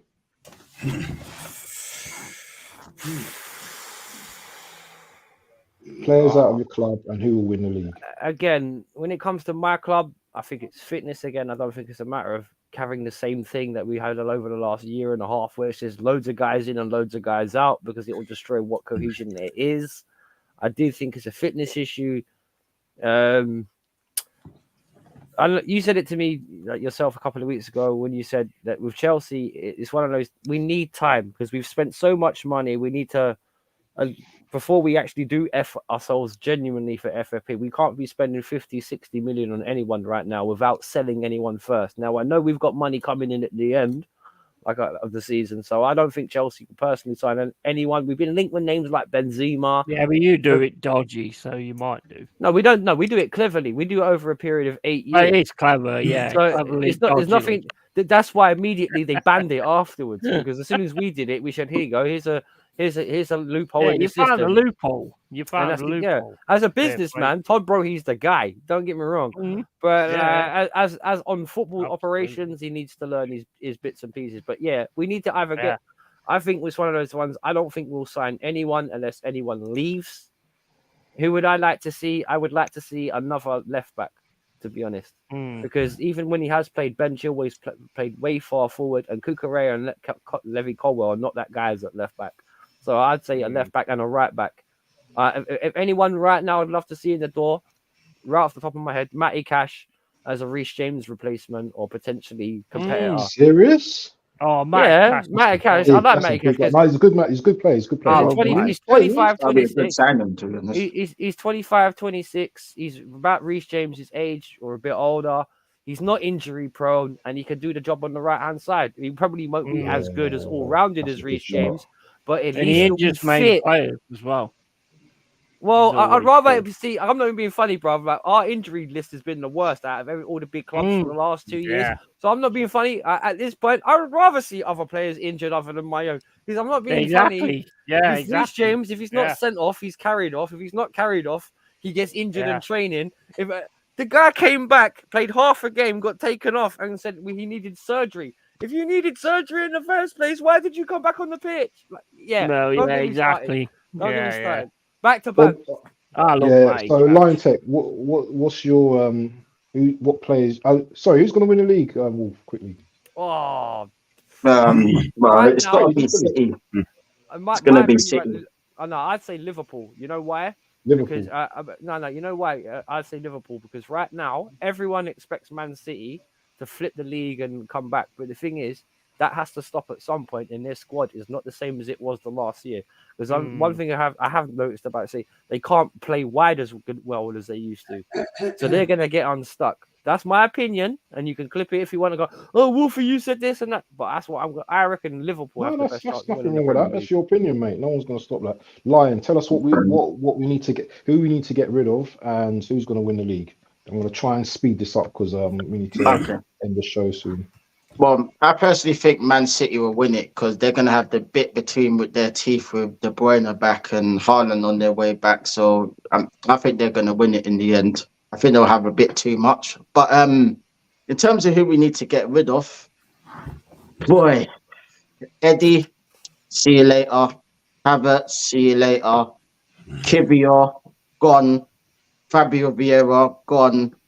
Reece Nelson, gone. Lokonga, gone. Tavares, gone. And who else can I think of? Tony. To be honest, I'd even get rid of Zinchenko. To be honest, I'd get rid of Zinchenko in the summer. I would. I'd get rid of him as well. Yeah, in the summer. In the summer, I'd get rid of him. Yeah. And is that it? Is that it, or is that it? It's as far as I could think of at the moment. Tony, you go next. Nelson also has to leave the football club. Yeah, Nelson. Yeah. I don't see what he's doing. But again, Arsenal has been heavily. I forgot to say this. Arsenal have been heavily linked with Matthijs de Ligt, the Dutch 6-foot+ defender from Bayern Munich. He's gone down the pecking order in Bayern, so he's looking for a new. What about Partey? I think they would make him available. Partey is coming back by the end of this month, likely next week. So, that would be a good one. It would be very, very interesting to see if Mikel Arteta would infuse him as a double pivot together with Declan Rice, because he really does need help Declan Rice in the middle of the park. Right back on injury time. I don't think so. Mikel Arteta he'll fluff his lines again. I think he'll put him at right back. It's possible. So I don't know. So who else, Tony? Who else out of the club? Who else? You're missing one guy that begins with C. Cedric. Defender, right back. Cedric. Right back. Oh yeah, I forgot about him. Does he need to go? Cedric. No. Cedric, of course, that's a no-brainer. That's not a question. Yeah. He needs to leave the football club. What about Cedric, as the well? entertainer, needs to go. He needs to go. But again, to be very fair, he might be leaving the football club. He's in negotiations with Besiktas right now, and I think it will go through. They're just making concessions about who's going to pay what amount, in his that's left in his contract. So that's what they're looking at. Hopefully, he gets to leave the football club, man. Who's winning the league as well, Tone? Give us your opinion quickly. I'll go with Liverpool at this stage. I'll go with Liverpool. I just think that this year might be their year. Look at what has happened in the Carabao Cup. Look at what has happened in the FA Cup. So I think it's their year. I'm sorry, man, and not just the league this time. There's a big chance that they might scoop the whole titles this season. Carabao Cup is almost done and dusted. FA Cup is still down there, and they have players who have come into the team. Europa as well. Good. And their youth system is also looking good. So, I think Man City will have a little bit of a hangover, just a little bit.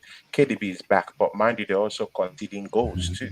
Liverpool isn't conceding goals like that, but you have to also look at the fact that Man City have also won 5 trophies in a calendar year. So, that hangover will set in. They're conceding goals. They might still concede lots of goals. It's very possible. But again, let's see. I think it's Liverpool's year. The proof is in the pudding, and I think the stars are aligning towards that. Thank you, Tony. Jez, what you got to say? Players out, and who's going to win the league? Nketiah, Cedric, Suarez, Zinchenko, gotta go. Kivois, Jorginho, not good enough. Havertz, not good enough. Gotta go. Gotta go. Make some money. Who's going to win it? Make it easy. I think it's Liverpool's year.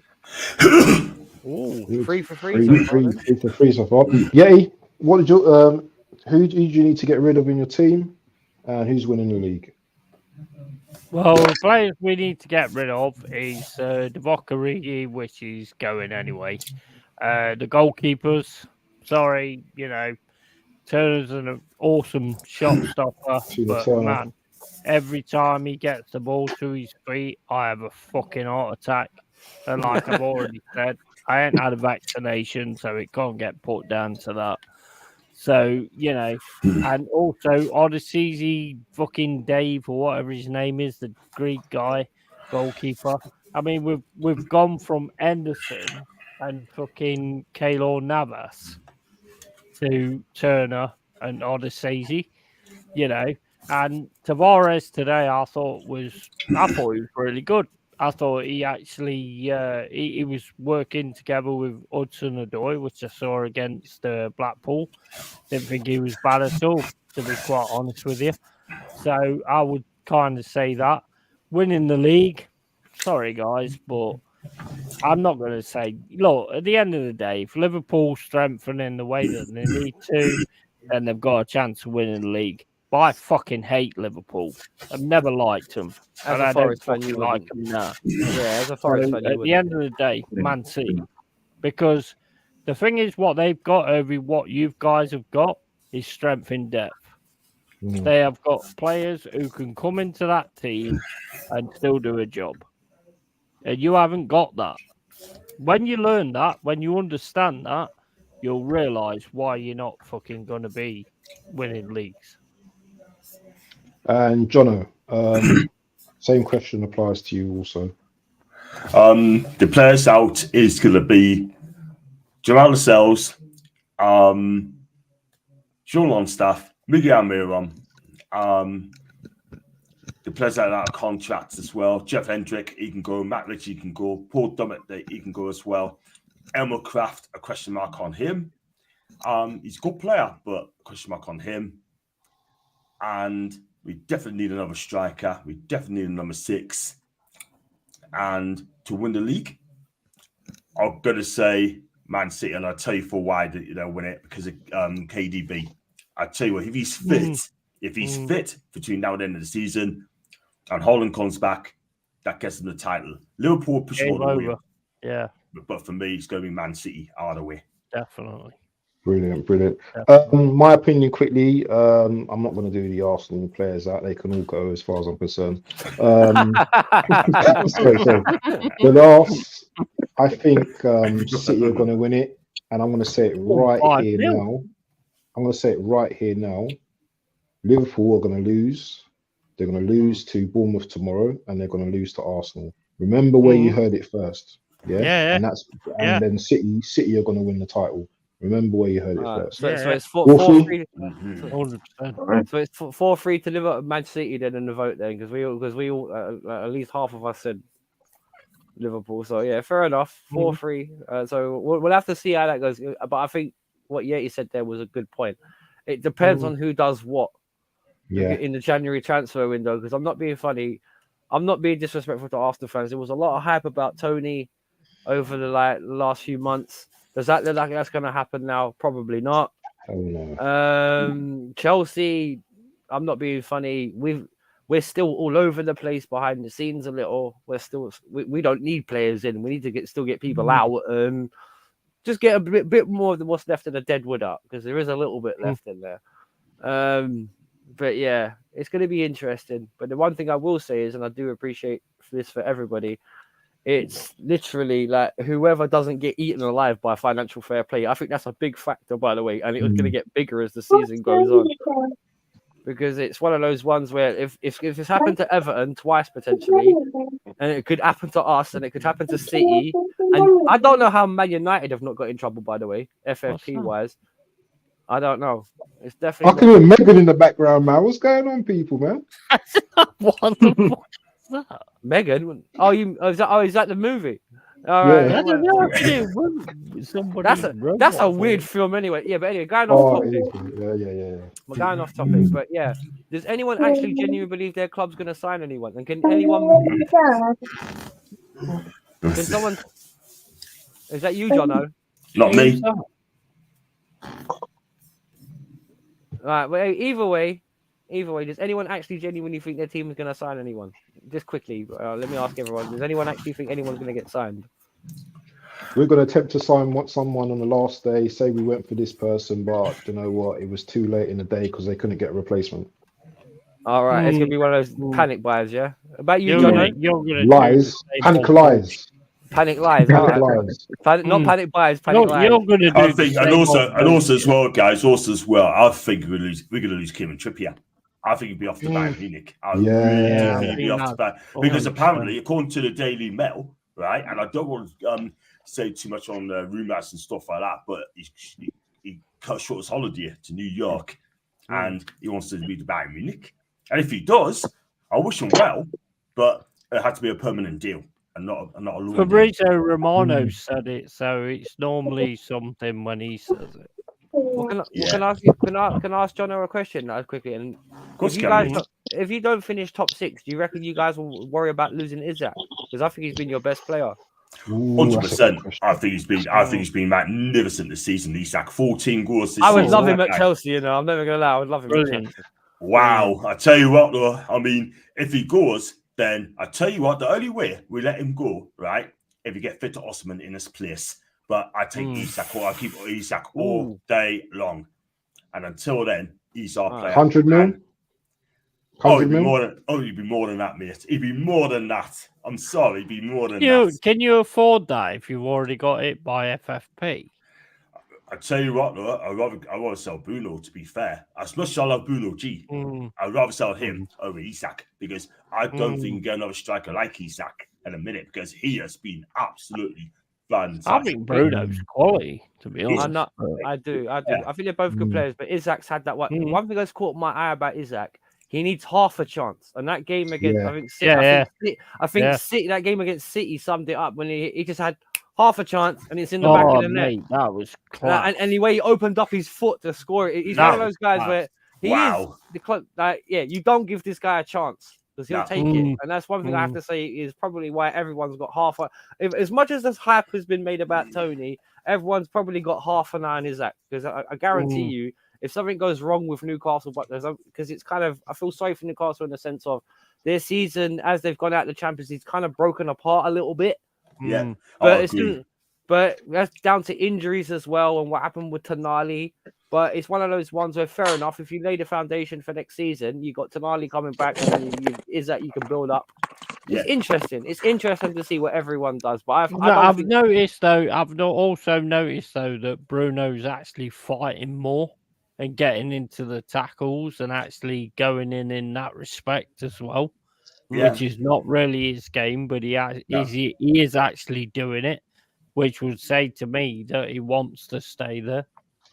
Yeah, he loves the club. He loves Newcastle United, and if he makes a tackle and he pumps his fist up to the fans, that tells me that he wants to stay at Newcastle United. And I hope he does. I mean, I want him to win something. I hope he survives, but he's 27 this year, and he doesn't want to be. Although one thing I will say to you, John, though, Keane kissed the badge before 1 minute, Tony. he 1 minute, Manchester United. So. Yeah, he did. Hang on, Tony, because you just said you got to go. So do you want to quickly pick up your channel, Tony? Because we're going to round it off. So do you want to quickly pick up your channel, Tony?